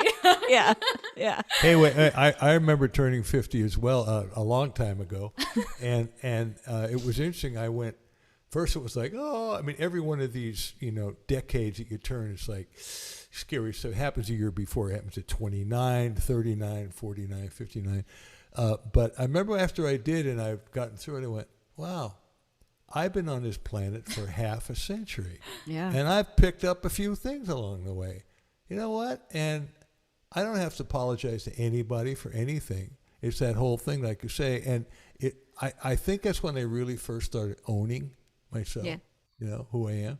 Yeah. So, yeah. And I was 9 months pregnant on my 50th birthday. So really, I gave them fucks. Wow. That is just amazing. Wow. Yeah. That's so cool. Hey, do you guys want someone do one more song? Amy, would you take us out with a tune before we go into our intermission? Are you cool? Yeah. Okay. You guys good? I wasn't going to play this one, but I think I'm going to play a song I wrote for my son, since we're talking about having a baby at 50 and sobriety. Because actually, Freebo, this started as a lullaby to my son, but it also kind of went into a lullaby to myself and where I am in the world. So this is, beautiful. Great.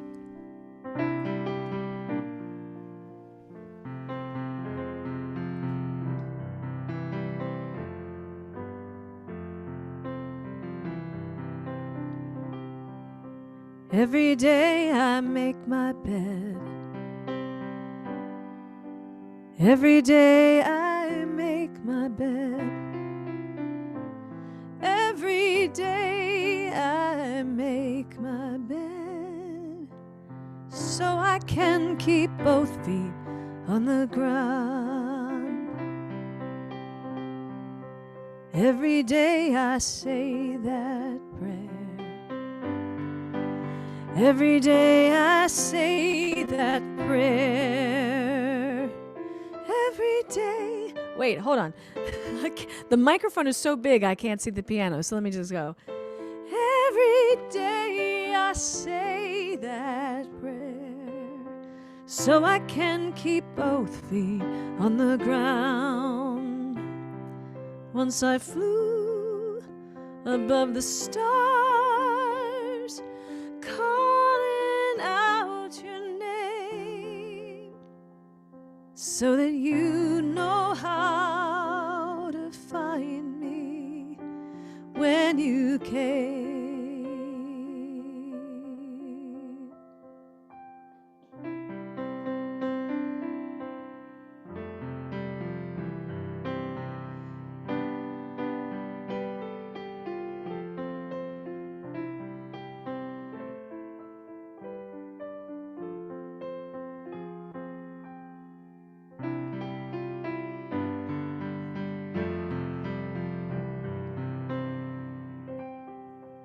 Every day I'll sing to you. Every day I'll sing to you.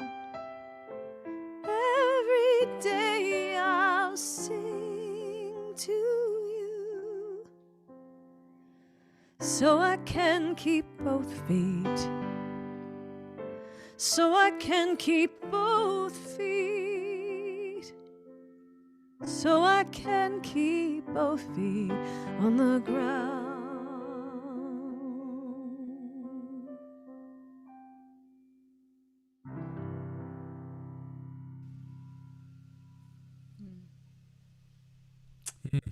Beautiful sentiment, Amy. It's a great approach. I love it. Thank you. It's gorgeous. Thanks for doing that one. Yeah. Oh, this has been just wonderful. Thanks for being here, Amy. Oh my gosh, thanks for having me. It was great to hear you guys. Alice, I haven't heard enough of you. What a stunning voice. Thank you. Thanks. Well, maybe we can have Alice do another song and have you do another song and have Emily do a couple songs on the Zoom call coming up. And, do we have the information in there for our folks, Brandon, Alice? will you put all that info in the chat? I think maybe he already did. He already did. He's that good. Right. And so folks, we can't put the link in the chat because then we get like Zoom hackers and we don't want that. Don't have any Zoom So hackers, just go to Zoom, enter the meeting ID and the passcode and just join us. We're going to take a 5-minute break. I'm going to put some music up and then we'll come back with Emily Jeanne Brown and yes. The giveaway. Oh, and we have giveaway. a winner. Oh my gosh. We have to tell who the winner is. I don't know here. his name. Amy, you're already a winner. Awesome. And by the way, you get a T-shirt as well. These T-shirts are really nice. Oh yeah. Sweet. I mean, not that you don't have any T-shirts, but this is a Cordial T-shirt. It's black. It's got that gold and fits really well. So nice the winner Who's the winner? This T-shirt and cord, his name is Von Bluesman. Very mysterious. Von that's Bluesman. your YouTube handle. So Von Bluesman. Maybe he's a blues player. I don't know. I'm guessing he is. So Vaughn, sounds you very are the aristocratic.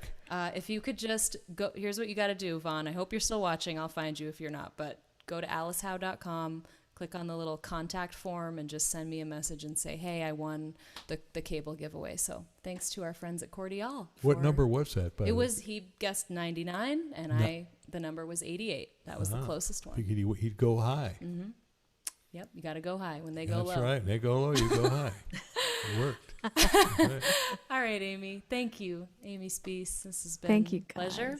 Yeah, So we'll see you in a few minutes. So get a drink of water. We'll come back for a little more Sounds music. good.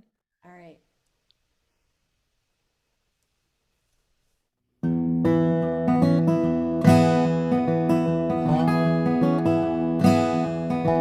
Every night I have the strangest dream. All these ghosts are talking to me. Lay down in my bed and I can hardly sleep. These homeland blues have got a hold of me. Well, I went over to my cousin's house to see if we couldn't figure it out. He said it's plain to see you got them homeland blues. What hope have I got if what you're saying is true? And I got them homeland blues. Don't you know I got them homeland blues?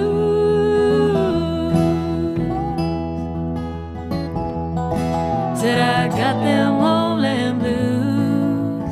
Honey, pull over, I got them homeland blues.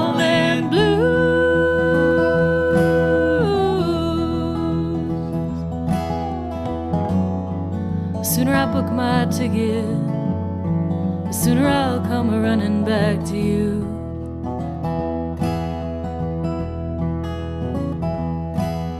I asked my mother, do you know what I mean? And she could hardly look up at me. Eyes to her paper and I knew she had them too.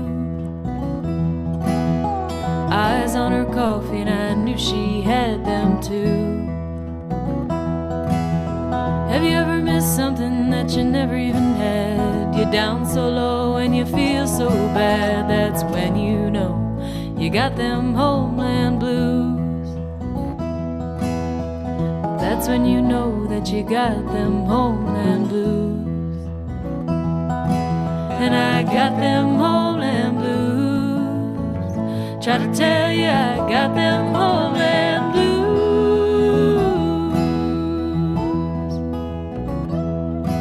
Said I got them homeland blues.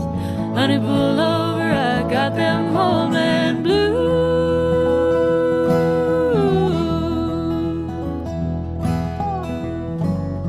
The sooner I book my ticket, the sooner I'll come running back to you.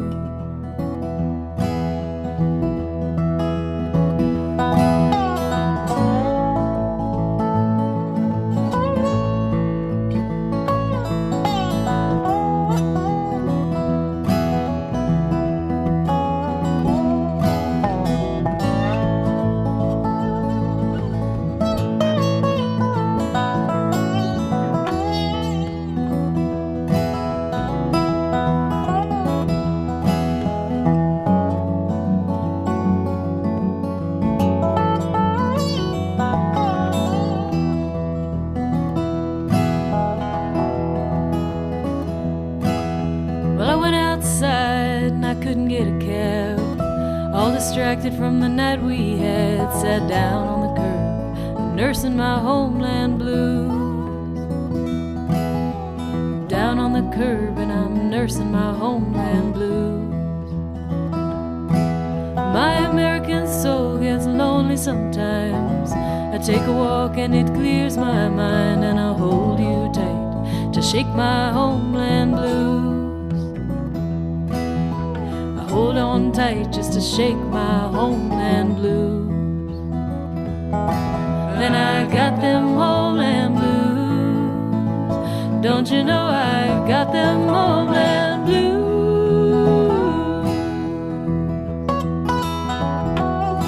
Said I got them homeland blues. Try to tell you I got them homeland blues.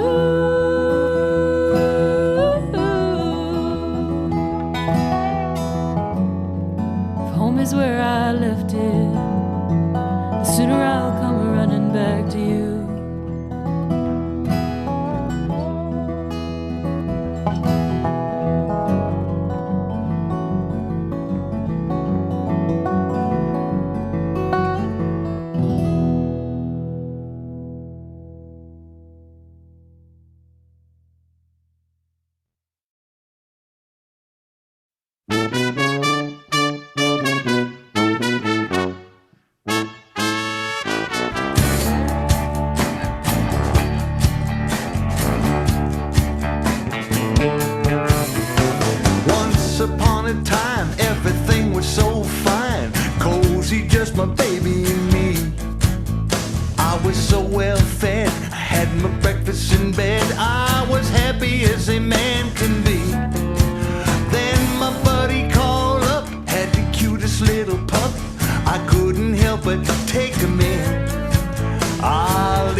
Would go to my new little four-legged friend.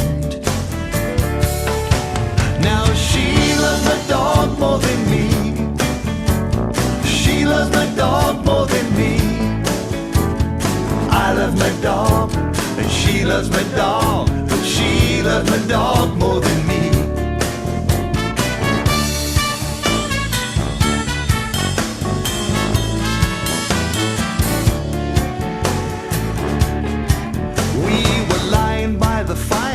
Burning with desire, when suddenly to my chagrin, as the fire got to stoking.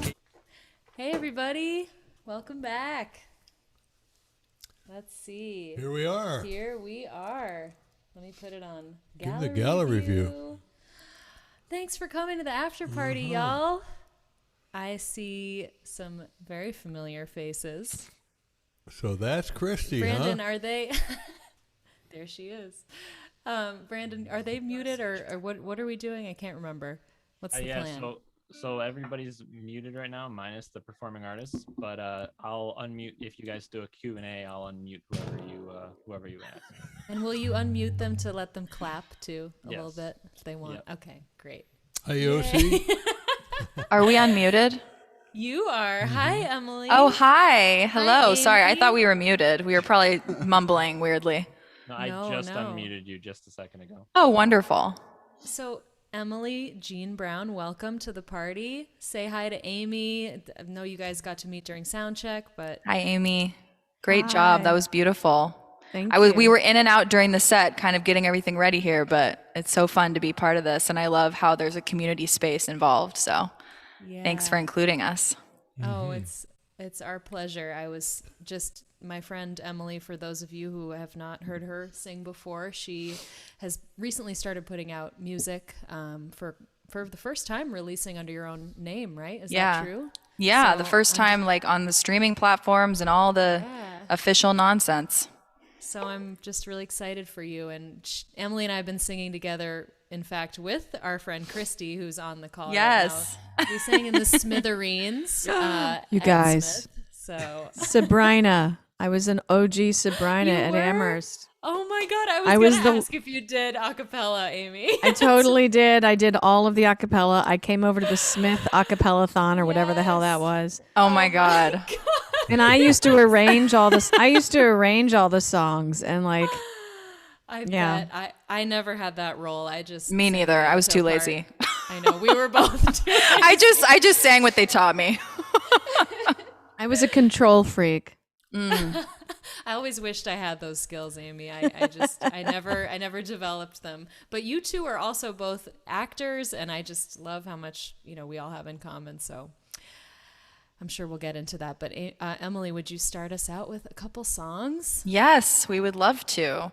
So I'm going to start with a song called Proud that is it's kind of a late night non-sober song to go on a veering away from the topic you guys were so eloquently discussing.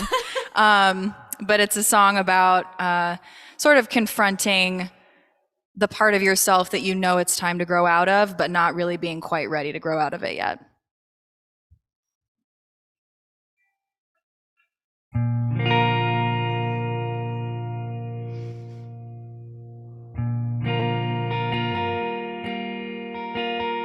How does that guitar level sound? Sounds good. Cool.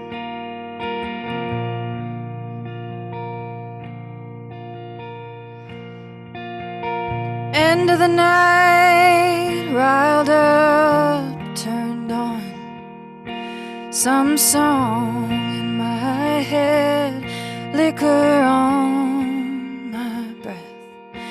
I don't wanna go home, not yet. I might destroy something. I wish you knew me better than you do. I'd do anything for you. I'm willing to be bad news just to get your attention. It's dangerous when I can see right through.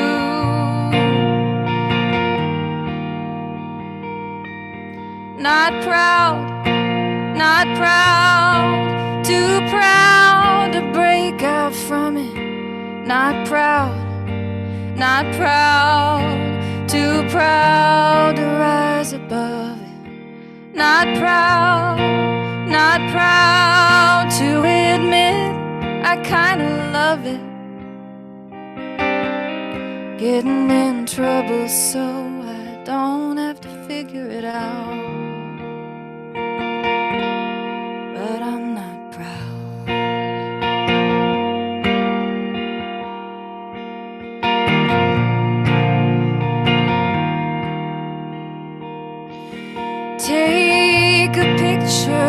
your phone, but keep it in your mind.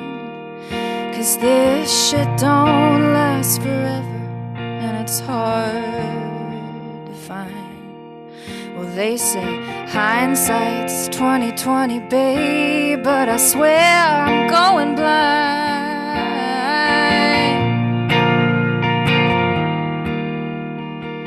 So I keep crashing into strangers who are kind to me, and I treat them like old friends and family.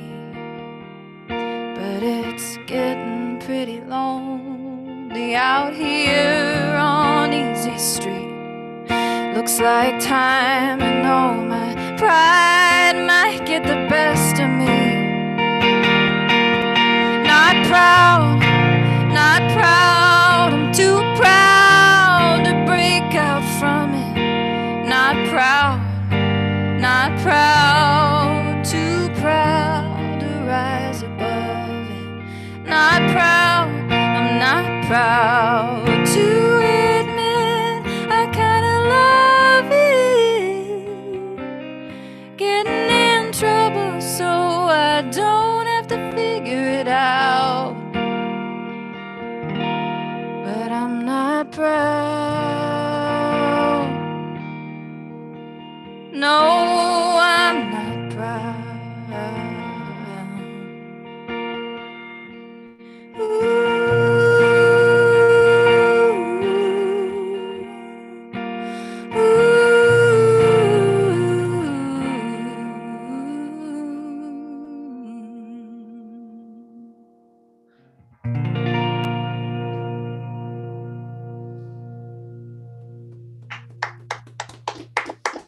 Thank you.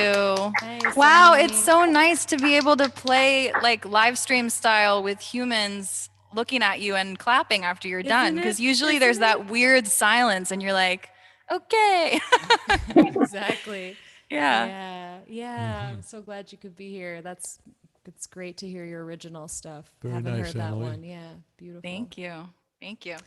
Well, Hey, I guess, sorry, go ahead. Well, I would say you were doing a Broadway thing quite a bit, weren't you? And just really took this plunge into the singer-songwriter world. Yeah, I mean, I wasn't quite doing a Broadway thing, but I was doing an actor thing. I was doing a lot of regional theater, a lot of Shakespeare and some new work, new plays. I went to acting school. I got my MFA in acting. But you know, music and singing have always been a part of my life. I've been singing since I was really little, and that's really the thing that kind of brought me to acting in the first place. So yeah, so I kind of started playing music with a friend of mine named Julia Anrather, who was playing gigs in New York and around Brooklyn and stuff, and singing background vocals for her. And then I kind of got connected to just a community of musicians here in New York, and that's actually how I met Eric, who's gonna play the next song with me. Hey, Eric. And yeah, so I'd say Eric made that guitar for you, right? he sure did. Yeah, he's his sort of guitar repair and build business is called The Doctor's Office, and he's on because he has a lifelong nickname that's Doc, because he's a fixie guy. Fixie guy and gear guy, but also obviously makes beautiful instruments. So he made this for me as a gift, which was That's amazing. quite stunning. Yeah. Excellent. Yeah. So Cool. I'm gonna hand it to him actually. Yeah. Try to do it gracefully. That's hard to do that. Yeah. Kind of switch the instruments around. Christy Kennedy, I see you wearing your Alice Howe t-shirt. I just want to say she's repping right now, like a hardcore. I also felt like I should be wearing my t-shirt because I got mine recently, and I just thought I would like hold it up because everyone should buy one. It's very cute. I love you guys. Thank you. Yeah. Did you guys go to school at the same time? Yes. Ah. Yeah. We all lived in the same house. We all lived We in all did. I know yeah. we're really having a moment here. And Thanks Emily, for where'd you being get a your part of MFA? this, everyone? Where'd you get your MFA? I got my MFA at the American Conservatory Theater in San Francisco. I know people who went there, but 30 years ago. Sure. It's been around for a while. Yeah. Yeah. I'm a different generation. Yeah. So should we dive into the next one, Alice? I can't wait to hear this one. I just want to introduce may I make one comment? Please about this do. song? Please. So I was listening to your guys' version of this song. I'm going to embarrass you. Great. And Freebo. I'm going to embarrass everyone. And I was playing it out of my computer, and Freebo was like, I just said, and I stopped it. I was actually kind of testing you. I was waiting to see what you would say. And it's this beautiful version of this song. And you said, wow, I just love how Bonnie sings that song. And I was like, that was not Bonnie, that was Emily. And he was genuinely shocked that it wasn't her. And I just, not that it's all about sounding like, but you just, it was just gorgeous. And I just, It was a supreme compliment, believe me. I take that as a huge compliment. Bonnie is actually kind of, I always think about Bonnie being like our overlap in sort of one of our overlaps in musical influences, because Eric is in more of like a rock, funk, I don't know, what's your world? Yeah. And I feel like my rock, pop, funk, and like my sort of influences are a little more like folky, rootsy. But Bonnie kind of like bridges between the two of us. So when he suggested this song, which obviously she didn't write, but you know, we listened to her version of it when we were prepping the cover. So yeah. Great. yeah. Beautiful. So this is Dimming of the Day.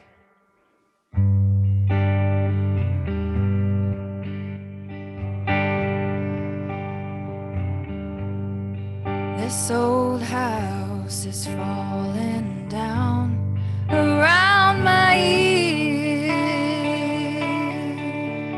I'm drowning in a river of my tears. When all my will is gone, you hold me, sway. I need you at the dimming of the day. You pull me like the moon pulls on a tide. You know just where I keep my better side.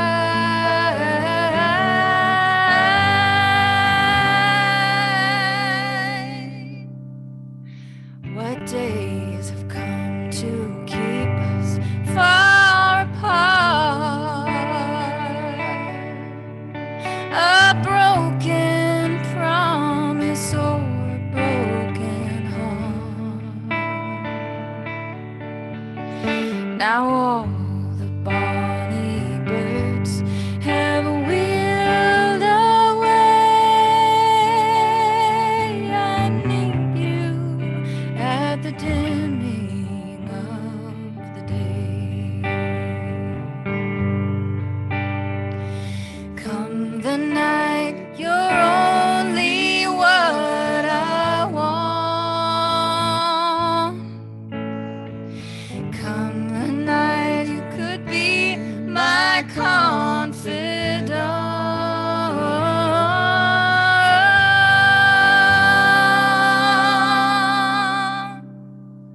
I see you in the street and in company.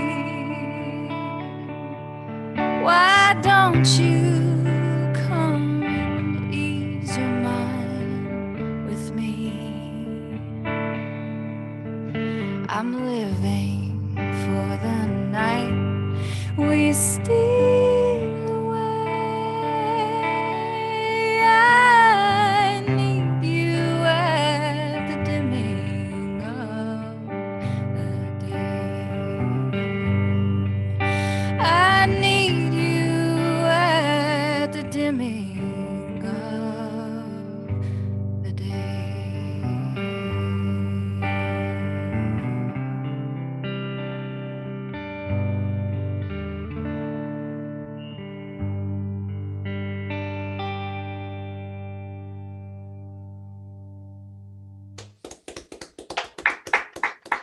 Thank you. Beautiful, Emily. Beautiful. Thank you so guys. much. guys. Thanks again Yeah. for having us. It's really fun to be part of this. Oh yeah, so glad you could be here. Yeah, don't go away. Stick Yeah, around, okay? Don't go. Oh yeah, we're gonna be here. We want to get all the inside chat. Oh yeah. So it's beautiful and nice harmonies, Eric. Really beautiful. good guitar He's playing. he's Actually, also a legitimate musician and artist, like in his own right. So this is Eric Mendelsohn.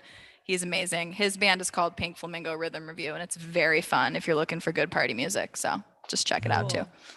cool. And actually, somebody asked Eric what kind of pickups are on that guitar. Oh yeah, Everybody they asks always about ask. pickups, Yeah. They're TV Jones Gretsch style Filtertron pickups.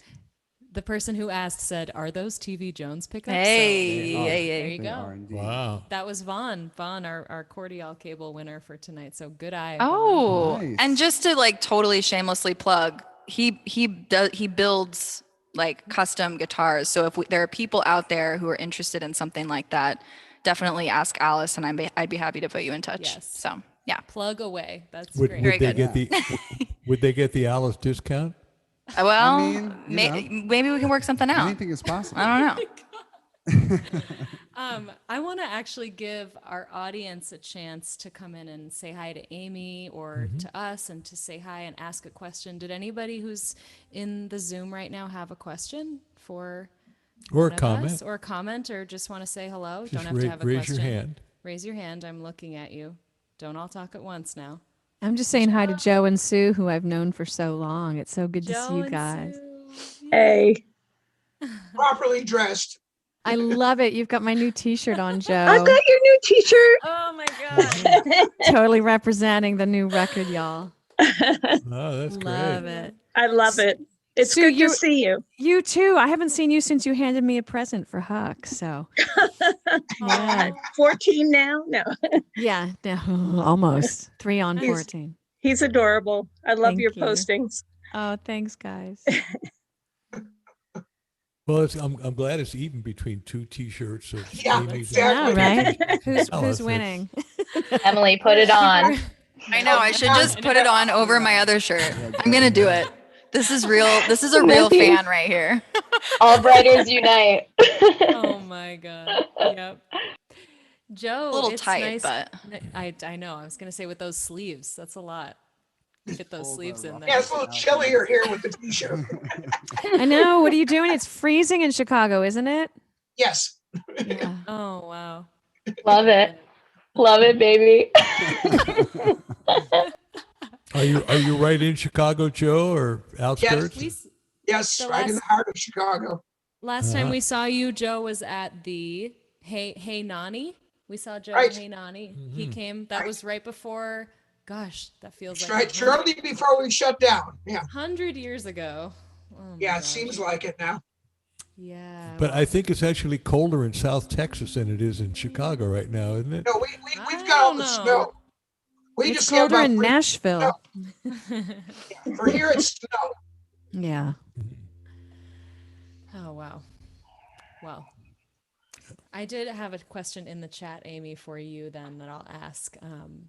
Vincent was wondering which song of yours Judy Collins recorded, and just wanted to hear about that.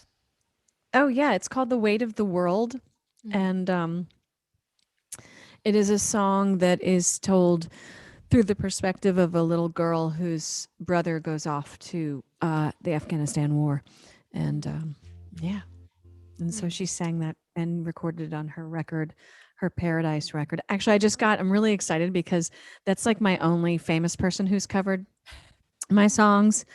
Well, Red Molly, they're kind of famous as well, but I mean, Yeah. really, really, really famous. And I have 2 neighbors, Steve Poltz, who with Jewel wrote the big Jewel hit. I can't remember the name of it. And and Scott Sachs, who wrote a huge hit for Faith Hill. And they have a podcast called One Hit Wonders.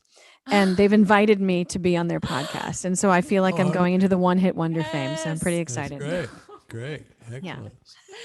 How did your work begin with Judy? You met her when, like, long time. I mean, she signed you. You said. Yeah, so- 2005. This is the prime example of never turned down a gig. I was I was invited by a gentleman named Troy Campbell, who's a great singer-songwriter from Austin, to come to South by Southwest, not to play a showcase, but to play in the Starbucks. And Judy Collins' manager was going to get a frappa latte, macchiato, whatever, and heard me singing. And she came up to me and she said, you know, my boss, like she didn't tell me anything, just my boss would really love what you're doing. Do you have a demo? And I was working on a record in Hoboken, New Jersey. That's where I was living at the time. And I gave her like the 5 songs and didn't think I'd ever hear, I had no idea who she was. She just said her name was Catherine. And about 2 months later, I was playing at, I don't know, it was the Bitter End or someplace like that in New York City, probably the Bitter End or the Living Room. And in walked that woman, Catherine, and behind her was Judy Collins, who's unmistakable when she walks into a room. And Catherine introduced me to Judy, and I was just like jaw dropped, couldn't believe it. And she said, Judy just came up to me and she said, I love your record and I want to put it out on my record label. Can you come with me to Minnesota to do a gig next week? And that's when I quit acting. Oh my God. Wow. Yeah. So it was really random. It was like, and here's the other funny thing, like for about 5 years before that, it was the Lilith Fair time, and I was being courted by some major labels, Atlantic and Mercury and places like that. And they, like, all these A&R guys in New York were taking me out to these like super expensive dinners and giving me their cell phone number and then never calling me back. Like I was like, I'm going to get a demo deal. I'm going to get a deal. I'm going to get a deal. And then they wouldn't call me back. And finally somebody said, well, we really love your songs, but your voice is kind of Joan Baez, Judy Collins. And it's just, you're going to have to get rid of that vibrato because you sound way too much like Judy Collins. So the fact that Judy Collins herself is the one that came and found me and said, come along for the ride, was like a weird God moment for me. And when I asked her, is my vibrato too much? She said, tell them all to shut up and just sing. Yes. So, I love her. Don't you love that? Like, oh, we can't have another girl that has vibrato because we have a girl that does that, and it's Judy, so you can't do that. And it's like, you got that with Yep Rock Records, right? Was it Yep Rock? Somebody said, well, we can't have you. Well, there's always that. It's like we have another person who's a girl who sings. Yeah, they don't say that to men. I'm just throwing it out there. They don't like. I remember a booking agent in England was like, "I can't take another girl. I can't put another girl on my roster that plays acoustic guitar." And it was like, "Yeah, but if it was a dude, you would take him." Right. So I know that like girl with a guitar thing. It's like, Amy, you said a couple times, but now that I recollect a little differently, and that I know that it was not Kerrville, the first time, and I who knows whether it was in the hall or the folk line. Poor Freebo. Every time you try to tell people on our show like where you met them, they correct you. I didn't know that. True. That was... He's like, I remember, and they're like, actually, yeah, no, you don't remember the first time. Yeah. In light of full disclosure, no, it was at the Bitter End. Jim Photoglow and I. It was like a Monday night or a Tuesday night, and you were doing a solo thing, and Jim and I were doing a duo thing. That's the first time I'd heard of you that I remembered. Unless I'd run to you at Focaline before that. And that would have been sometime around 2005, something like that. Yeah, that's when I was playing. And I remember it because I had heard of Photoglow. And, of course, I knew your name as well. And then I think I saw you guys at Falcon Ridge that year as well. Right. Emerging artists. Yeah. You were emerging? I know. I thought that was so funny. Yeah, well, like it was Freebo is emerging. Yeah, He's emerging into a new form. And we didn't win. Well, you know what? Obviously didn't emerge. My dear friend Craig Carruthers, who's a hit songwriter in Nashville, was an emerging artist one year, and we were all like calling bullshit on that one too. I love so. it. It's it's a popularity contest. At any really. age, it's not even fair to say that you were entering a new phase. That's yeah, right. you guys were doing a new thing for both of you because Jim had never done that. So. No, Yeah. it's true. It's true. Alice, I see you have your guitar. Yeah, you think I about thought playing I a would song? play a song. I Since guess I am I a should girl pick with a up my guitar. bass, huh? Yeah, you should. And if I pick it up, I should probably play it. But you're a girl with red, cool hair with a guitar. It makes you completely different from those of us with the blonde, straight hair with a guitar. There's too many of us. I'm thankful for the hair. If I ever cut it or dyed it, I don't think I would be recognizable anymore. Thank you, Amy. Yeah, I'm jealous. No. Thank you. Well, I think I'll play a song that I'm gonna play to my audience here. I know Christy loves this song, so do this for you. And she has her Alice. It's not the one that you think. It's the other one that you love. She only loves two. She only loves two. She loves two. Well, at least she loves some of them. That's good. Just in the mood for this one. It's been a little while.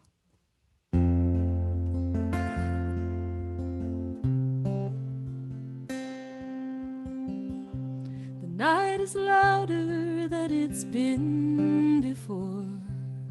I hear it knocking on my walls and doors, saying soon enough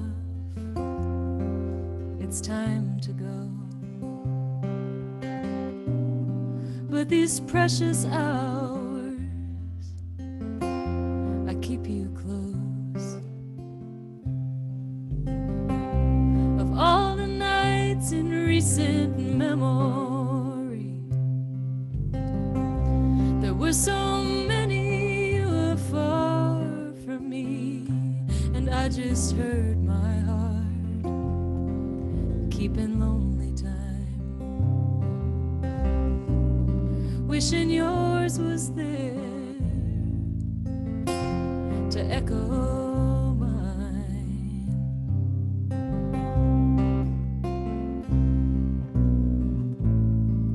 If the papers would print old news, they'd say I'm still in love with you.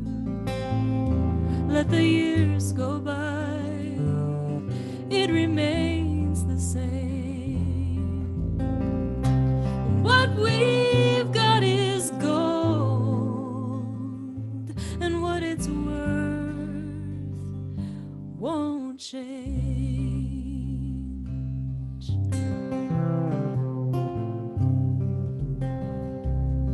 Well, I fear I turned you upside down when I tore you from your hometown, just to make you wait at home for me and keep this fire alive tirelessly.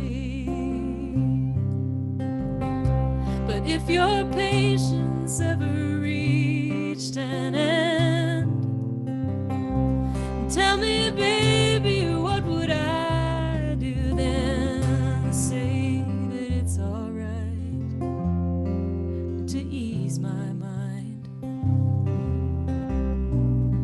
though you told me so 1,000 times.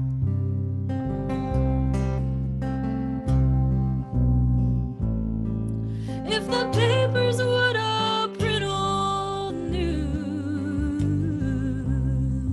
they'd say I'm still in love with you. Let the years go by, it remains the same. What we've got is gold, and what it's worth won't change.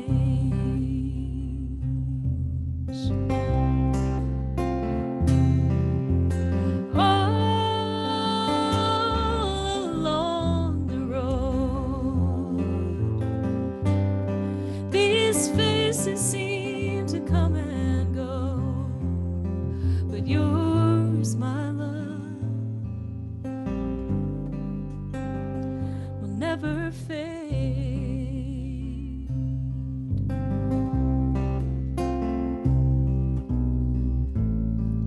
If the papers would print old news, they'd say I'm still in love with you. Let the years go by, it remains the same. What we've got is gold, and what it's worth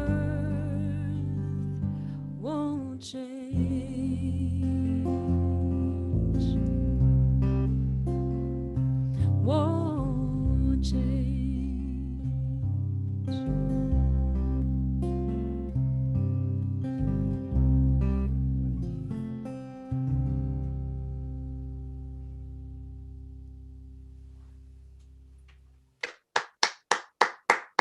Thanks, you guys.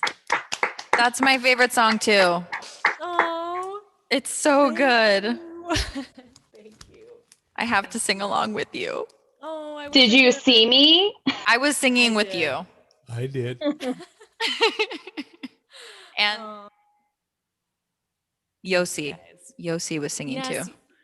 Hi, Yossi. It's Yossi, so nice to sorry. see you. Yeah, she was humming and like I could see your face like really feeling it. It's so nice to see everybody's faces. Hi. You know, I'll just mention that I did make a music video for that song that I'm really proud Beautiful. of. If you Yeah. guys want to go to YouTube and just look up What We Got Is Gold, there's a video I did in one shot where I'm really hamming it up for the It's camera. honestly a masterclass in acting. Just I'm gonna put that out. It's very good camera work. Thank You're you, so Emily. present. I love that video. Thank you.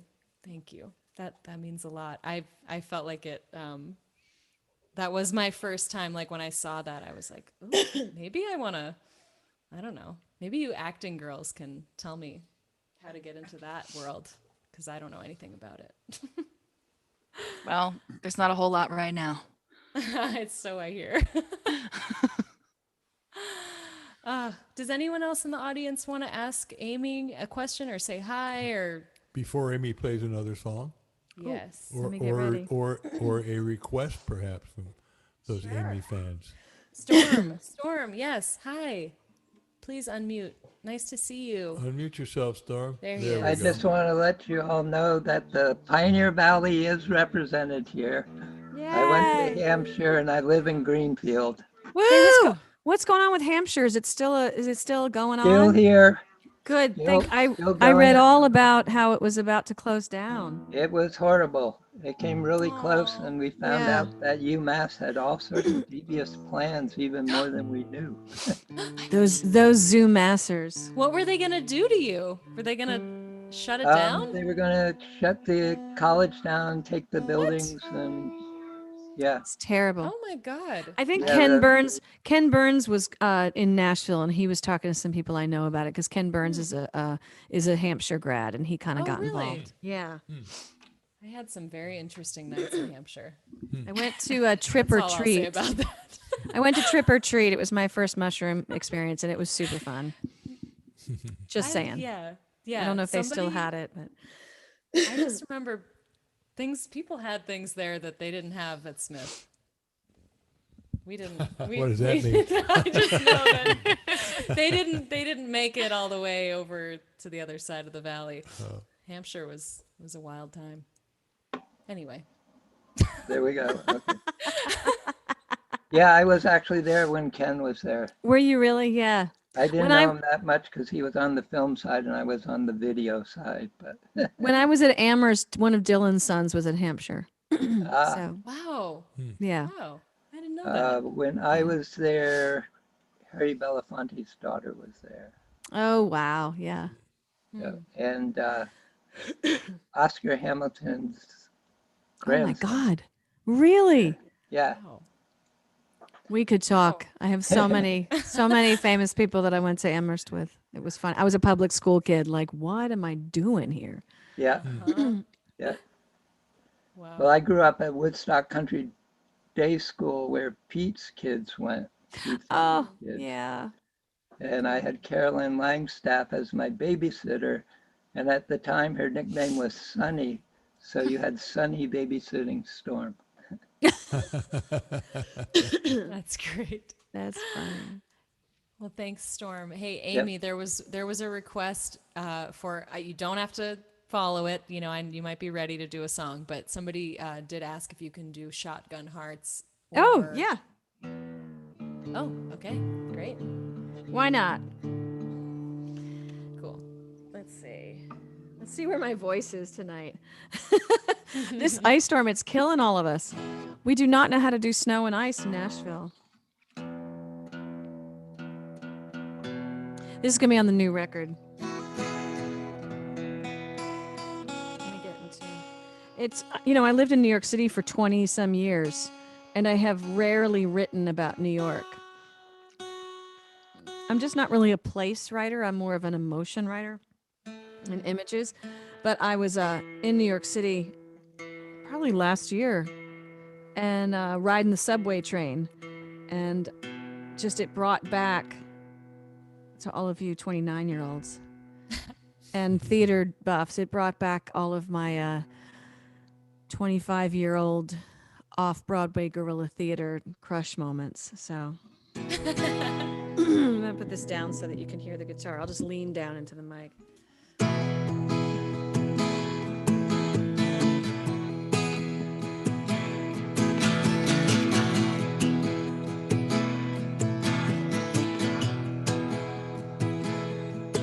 There's a man with your eyes sitting on the subway train. I want to ask him if he remembers my name. Across from me, riding the F downtown, staring ahead through the doors to the blur underground. I see you with your hazel wink and your Cheshire grin. Me where the ring I removed left a groove on my skin. Pressing your back against mine once we were alone. Pressing a promise of someone real than I've known.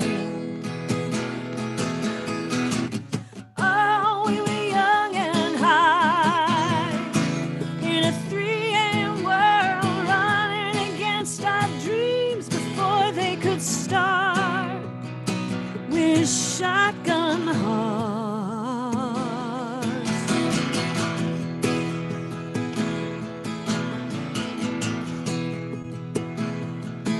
Now Delancey and broom and a bottle of single malt scotch. There were holes in the night to fall in where the spin wouldn't stop. Yeah, we wanted the cobblestone streets in our costume skin. Late for our lovers and lying about where we'd been. Oh, we were young and high in a 3 a.m. world, running against our dreams before they could start.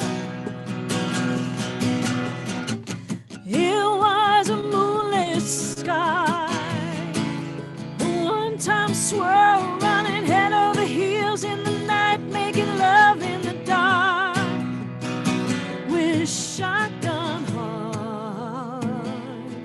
So you never grow old, never change, you just stay 25.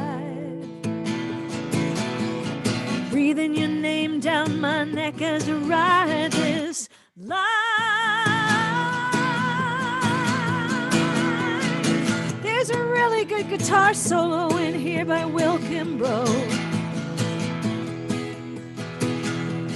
Plays with Emmylou, and my dream is to sing with Emmylou.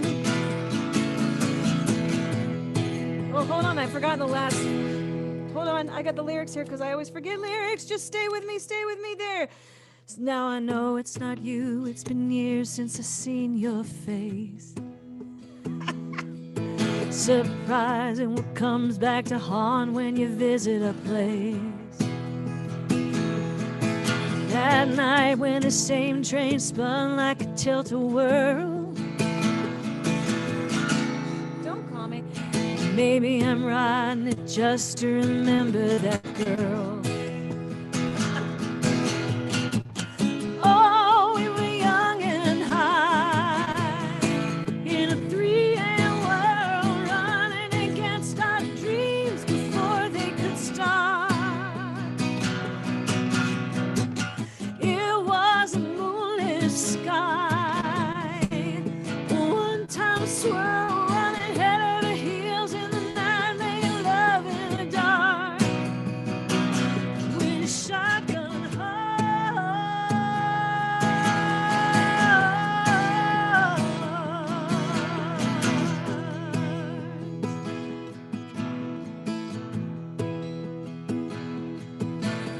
was a man with your eyes sitting on the subway train.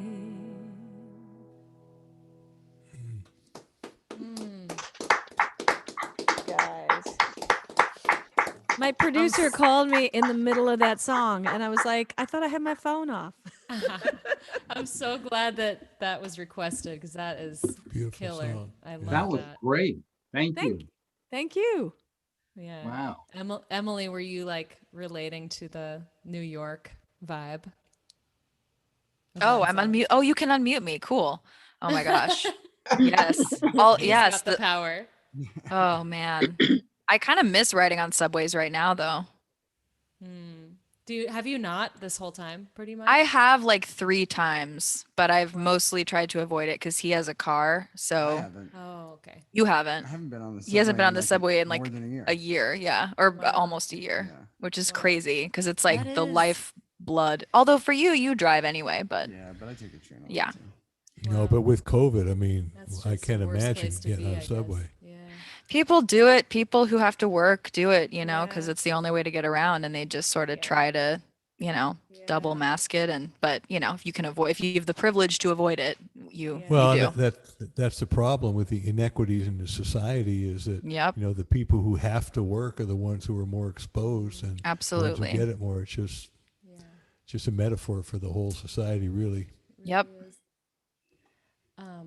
Emily, there was a question for you. Jason was wondering when you're going to put out a physical CD of your releases. Oh, a physical CD. Wow. Or like vinyl. I don't know. Maybe we Oh. don't do CDs anymore. Do we do CDs anymore? I am. Some people do. I you know, it's so funny because I tried to put as a thoughtful gift a couple years ago, I like did a little scratch recording of like a few little Christmas tunes and I was going to give it to my family members on a CD. And so I did that only to realize like even my grandma doesn't have a CD player right anymore. Like she's like, we listen to Alexa.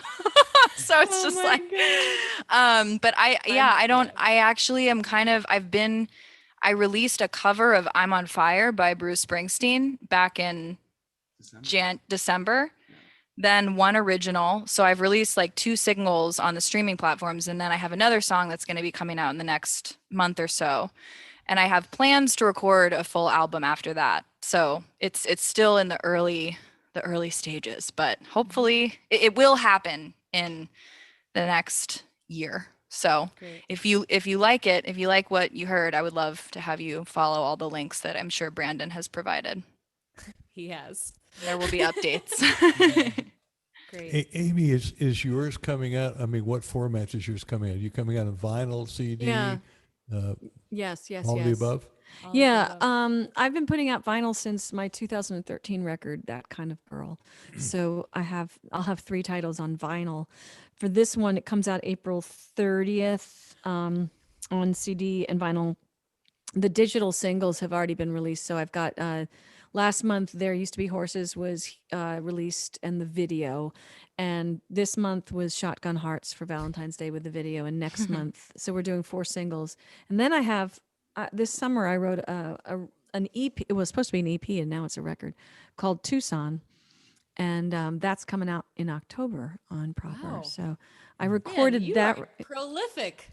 It's great. I'm just bored, but I recorded that during COVID with Orphan Brigade, and we did it. They were all masked, and I was in an ISO booth. But we did that in one day. We did 7 songs in one day because we were just like we didn't know what it was going to be. I just had all these gospel songs, you know. And I just wanted to get them out, and then I listened back, and I did two Springsteen covers on them. One will be on the record, the other we're going to release for record store day in April.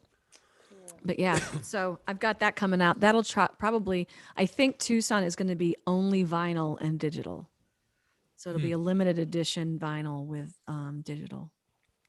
Oh, cool. What Springsteen covers did you do? I did My Father's House for the record, and I've rewritten Nebraska from the point of view of the girl. Ooh, so I've done that. That's so funny that really that cool. we both did that. Yeah. I mean, it's not that funny, but it's cool. I want to listen. They're good songs. They Oh, are. and Jason, you're such a good he's such a wonderful music fan. Jason's in the Zoom. Amy, he just bought your 5 CD set and your new record. Oh my and God. t-shirt, Thank you so much. When I can get out of the snow, I will send it to you, but I'm stuck right now. Well, you guys, this is just beautiful to see everybody and get to talk with you. And sure is. Did anyone else want to say anything before we have Freebo do one more song? And does anyone want to say hi, or you all just happy to be? Oh, yes, wait, Thomas. Yeah, Thomas. Talk to me. Hey, Thomas, welcome back. There he is. Good to see you again. Thank you all. Listen, it's been really nice tonight, and to hear, Freebo and Alice again is great. And Amy, to get turned on to you. Your voice is beautiful, and the words to your song. So thank you. And it's funny, Amy, while you were singing the Shotgun song, I was like, wow. I mean, I said, I wonder what Bruce would sound singing this. Ooh. I swear, I thought that Bruce should be singing that too. I mean, this sounds great. No, it would be so good. Yeah. Your lips to God's ears, my friend. I would totally kill for that. Well, it's really funny. I mean, I was thinking that, and I had no idea anybody on this area had even know Bruce existed.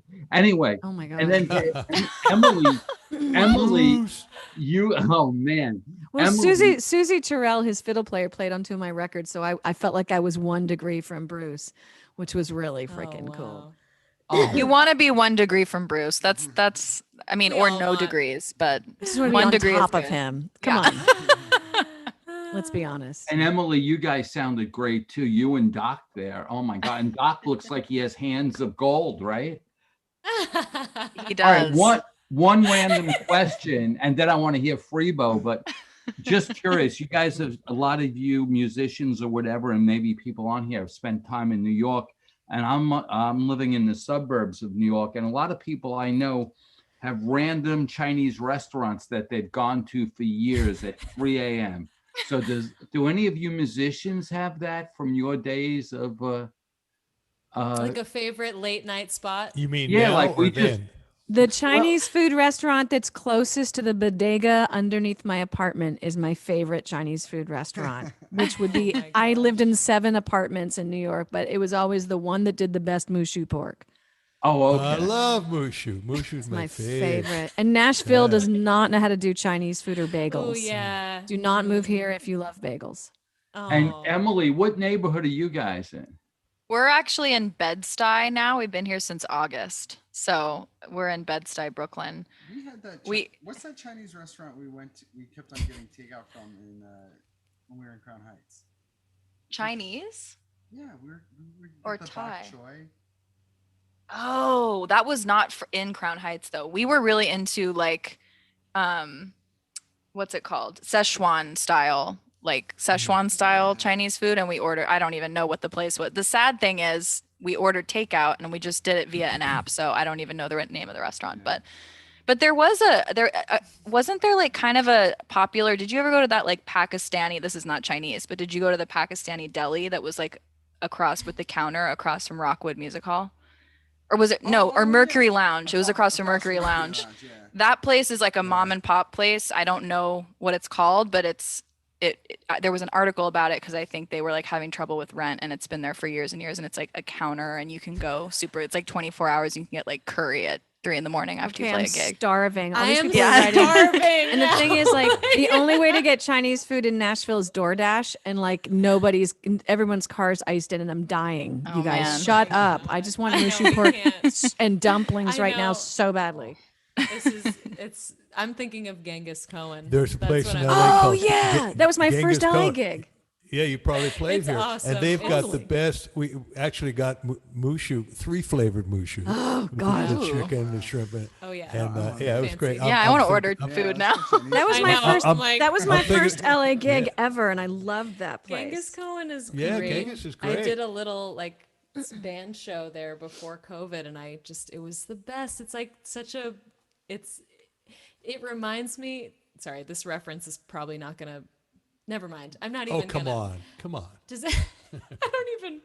Don't even think. Has anyone ever read the comic book Tintin? No. Yeah, Okay, well, no, Jason but just- I know what that is.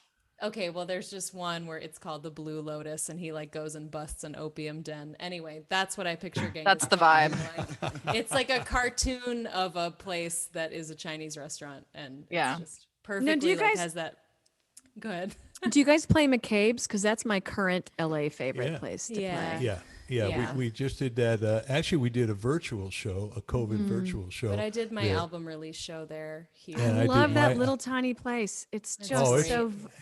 We Hey, got to see those Jackson walls, Brown those there. walls have Like, some serious music in them. I mean, and when Jackson did that show, just with like, it was a small show. It's just so cool. It's so like, tiny. I it's played there with right Tom there. Paxton the night before the world shut down, and had to fly back with mask and all that stuff. But like, I couldn't believe that place. I was just so stunned by it. I'm surprised it was your first time there, but that's a venerable Yeah, that's- venue. But been there like for I don't over get to 50 LA years. that much. I've just not played California. I've like played Freight and Salvage twice, McCabe's once, Genghis Come Khan on out once. here. Let's do something. I know. I got to get out. I'm If lazy. and when that happened, please get in touch. I will And absolutely. Amy, while you're there, I'd like to introduce you to Mike Smith from Cordial, who's Yes. down there in the corner. You see him there? Hey, Mike. Thank you because for he- the cables, my friend. I'm excited. Cable. They're great. You are quite welcome. We're happy that they get out and get played. Yeah. Sue has one, and then of course Freebo and Alice have all kinds of them now, all different got a colors lot. of the rainbow. All our cables are Cordial. Yeah, You guys are except so the good one to you us. cut in half with the stool, huh? Yeah, we don't. I talk still about have that. that. Do you want it back?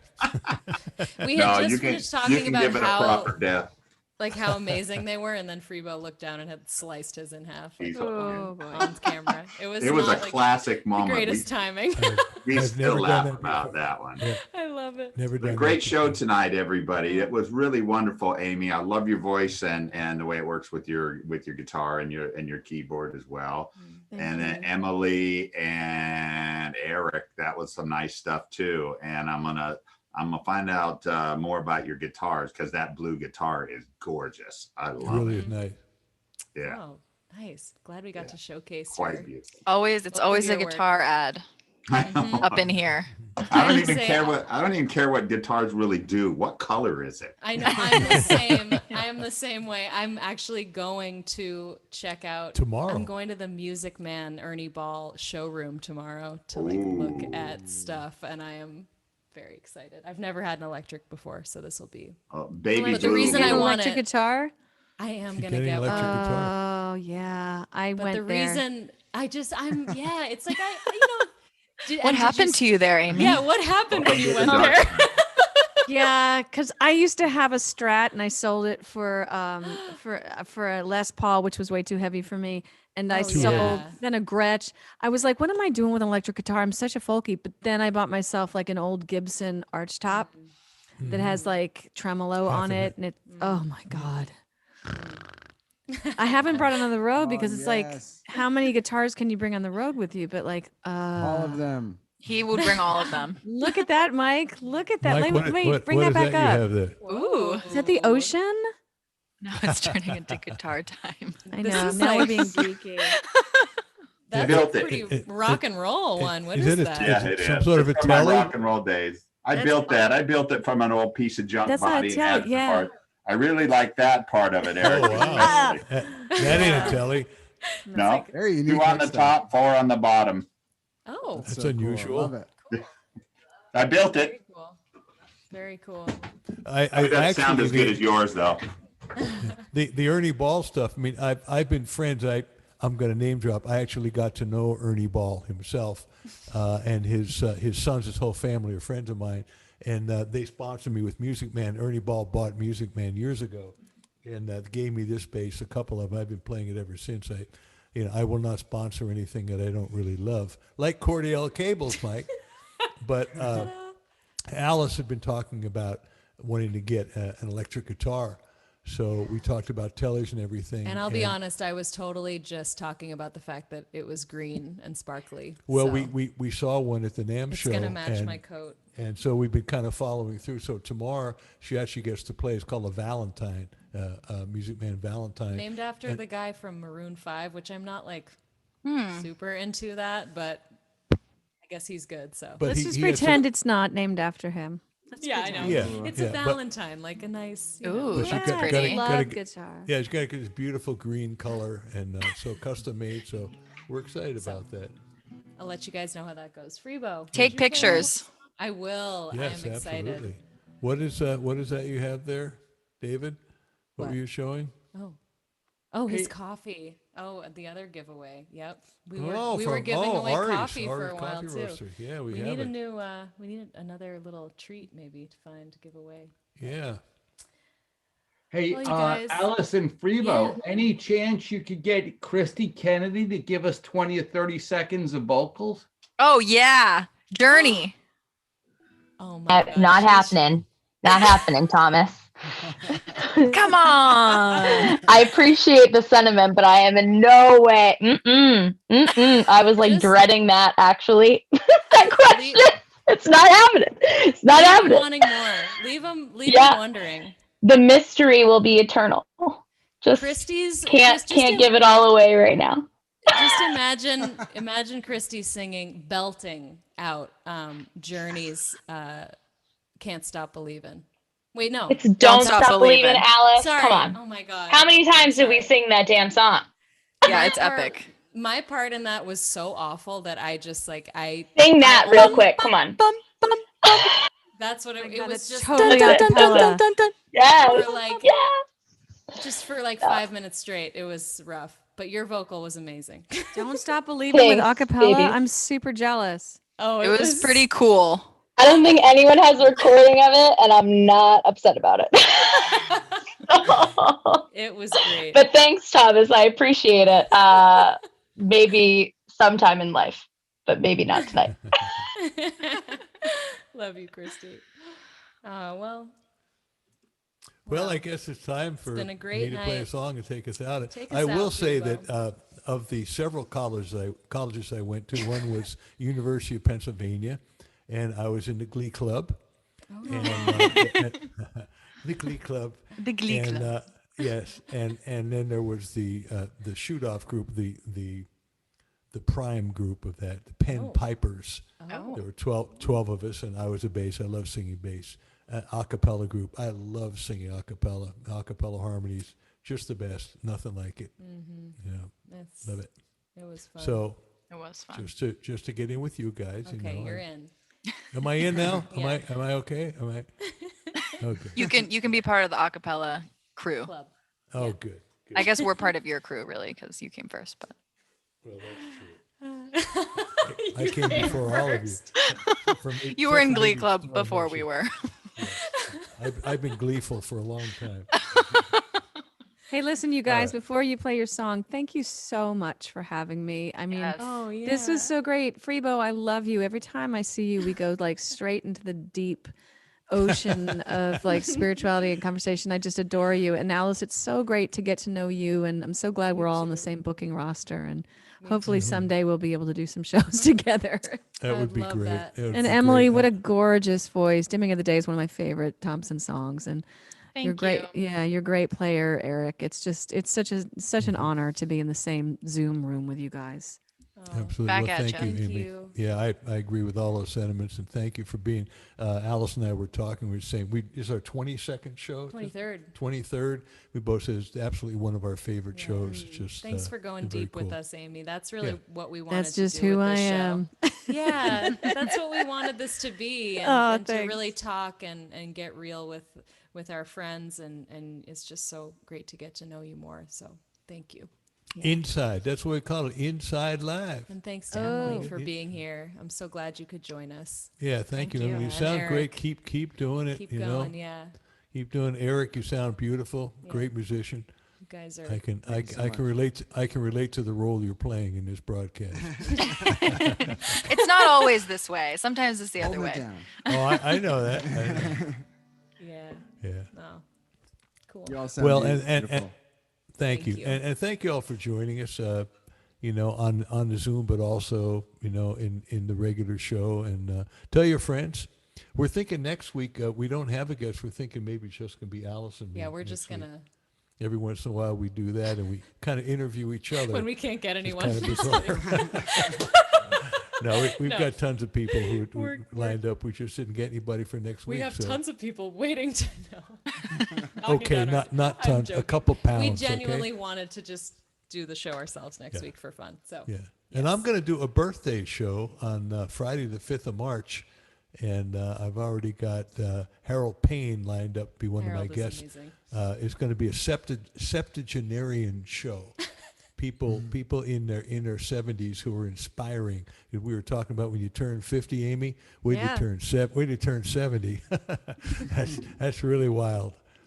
But it's all about just keeping it together and doing what we love to do and staying vital and staying creative and doing what you love. I think that's what keeps us alive, right? Yes. So that's going to be March 5th. Your March birthday 5th, show? Friday the 5th of Cool. March. And great. Are you a And- Pisces? I am. I am So am I. fucking Pisces, man. Who's a Pisces? Emily. Is that Emily? I am. I didn't know Oh, yeah. that. Oh, Yeah. that's interesting. It can be pretty Pisces, Virgo rising. Oh, good luck with that. Yeah, it's hard. Yeah. It can be so indecisive, Yep. On the other hand, we got great perspective. And My deep son- my s- emotions. My son is a Pisces. His birthday is March 16th, so I know he'll be a weeper. You're just a little fish. Yeah. I love that. Weeper. Oh, and Emily, what was Eric's band name? Eric, what's your band name? We had a question in the chat about that. Oh, it's Pink Flamingo Rhythm Review. Nice. If you want some like funk jams and you want to Yeah. dance around and like Wanna just dance be around happy. some funky R&B. Sounds like it's a fairly big aggregation. Do you have horns? Well, no, the review, is a bit of a It's a vision. yeah, it's a vision of what could be more than what is. But no, we're usually like a 6-piece. No horns. Cool. I had a band back in the 80s called the Hollywood Rock and Roll Review. Oh, It was love like an all-star band. There were 14 of us. Oh my God. Five-piece horn section, and we did a show. We did a show at the Hollywood Bowl. I helped put it together. Actually, I put Fun. it together, and we backed Bonnie and Jackson Brown and Stephen Stills and Bobby Weir, and it was a no nuke show. It just. Right. But it was a kick-ass band, and it was a review. And when we do our own shows, each person would do a song or two, and it was just a whole lot of fun. It was real kick-ass. So when I hear review, I think know, that's kick-ass. great. Well, it is kick It ass is for sure. kick-ass. Even That's for sans horns. Yeah. And believe me, I love an all-star band. So then as soon as I can make it an all-star band, it will be. That's great. Cool. Love it. Well, let me take us out with this song. It's I've just been thinking with all this cold where you're at, Amy, and I just talked to my brother in Houston, Texas. There's a ranch outside of Houston, and just talking about the so cold that the birds are actually coming up to them, because they're and I don't know if they wanted to be warm or they're looking for food, but apparently birds that I mean literally just coming right up to them. Birds are usually quite reclusive, and I was just thinking about all the homeless people, in this country, and how when it gets to be cold like that, especially in Louisiana and Texas, and I mean Tennessee is weird. Tennessee, some of the hottest days and some of the coldest days I've ever spent have been in Nashville. It's really bizarre weather, but I've been thinking about the homeless people, and my heart goes out to them. And I mean, politically the inequities, but just socially, just having to deal with that and doing the best you can. So I want to do the song I wrote with a friend of mine from Nashville, Karen Taylor Good. I don't know if you know her, Amy. I do. She's wonderful. She's great. She's a wonderful songwriter, and she and I have co-written quite a few songs together. And we did this one several years ago, and I turned it into a duet once Alice and I started working together. Figure we'll put 2 characters in this song. There's 2 characters anyway, but why can't one be a female? So I'd like to share it with you, and on the way out, thank you, Alice, for just being my partner in this, and it's just always a pleasure. And I've been loving Inside Live. It's like my favorite thing that we've come up with this COVID time. It's like just so glad we got going on it, a couple months ago, and we can keep it going and get to connect with other artists and just it's just been so fun. been a great way to mark the week. It's like what I set my calendar by. So yeah, I mean, happy to be here. Absolutely. And I'm thinking as soon as this is done, I'm going to pick up the phone, call Genghis Khan, Oh my God, and we need order some mushu. mushu Like pork. we need mushu. Like, can we call Don't now? think about Can you send it to Nashville? Yes. Yeah, it might be a little cold by the time Yeah, it gets there, mushu for but all. Oh my gosh. All right. anyway, we love you guys. We love and, you. Yeah. Thank you so Thank much. you. This song's called When There's No Place Like Home. Give me a second to tune up here. Get this capo off of here. Anything else to say to the folks, Alice? Or? Well, just thank you all that have sent in a donation or a tip for tonight. We know it's a tough time for all of us to get by, and we really appreciate that so many of you have donated, and we are giving a portion of all the proceeds for all the shows in February to the Movement for Black Lives. Happy about that.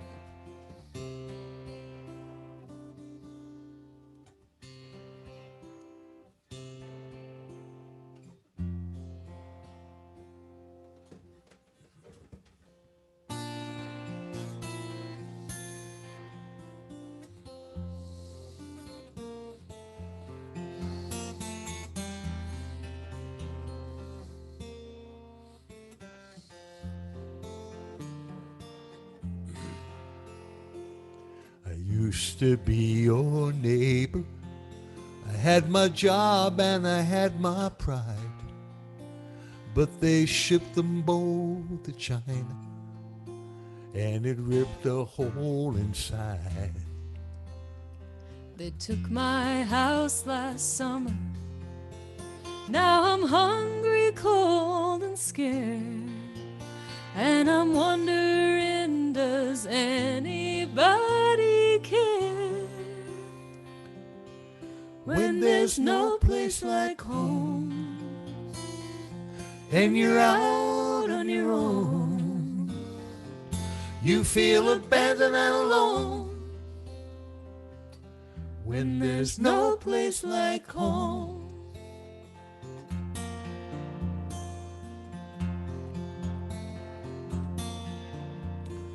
I used to be a hero, the strong, the proud, the few. When duty called, I stood up tall for the red, white, and blue. but no hero's welcome waited when his damaged soul returned. Uncle Sam don't give a damn, that's what I learned. When there's no place like home, and you're out on your own, you feel abandoned and alone. When there's no place like home. Please don't look right past me. A simple smile could help me make it through. I could be you. If home is where the heart is, then where's the heart supposed to go? When your living room's a cardboard box and your address is Skid Row.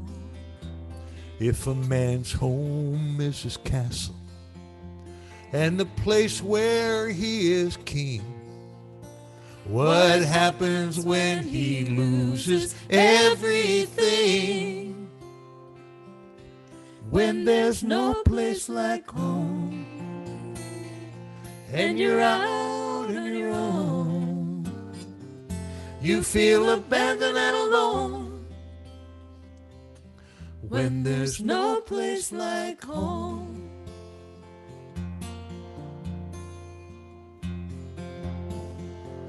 When there's no place like home.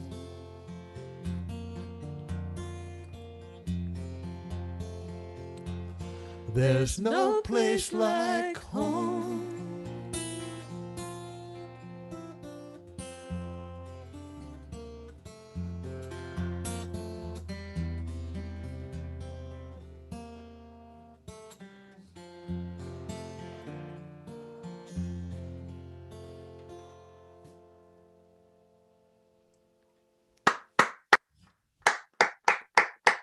Yay.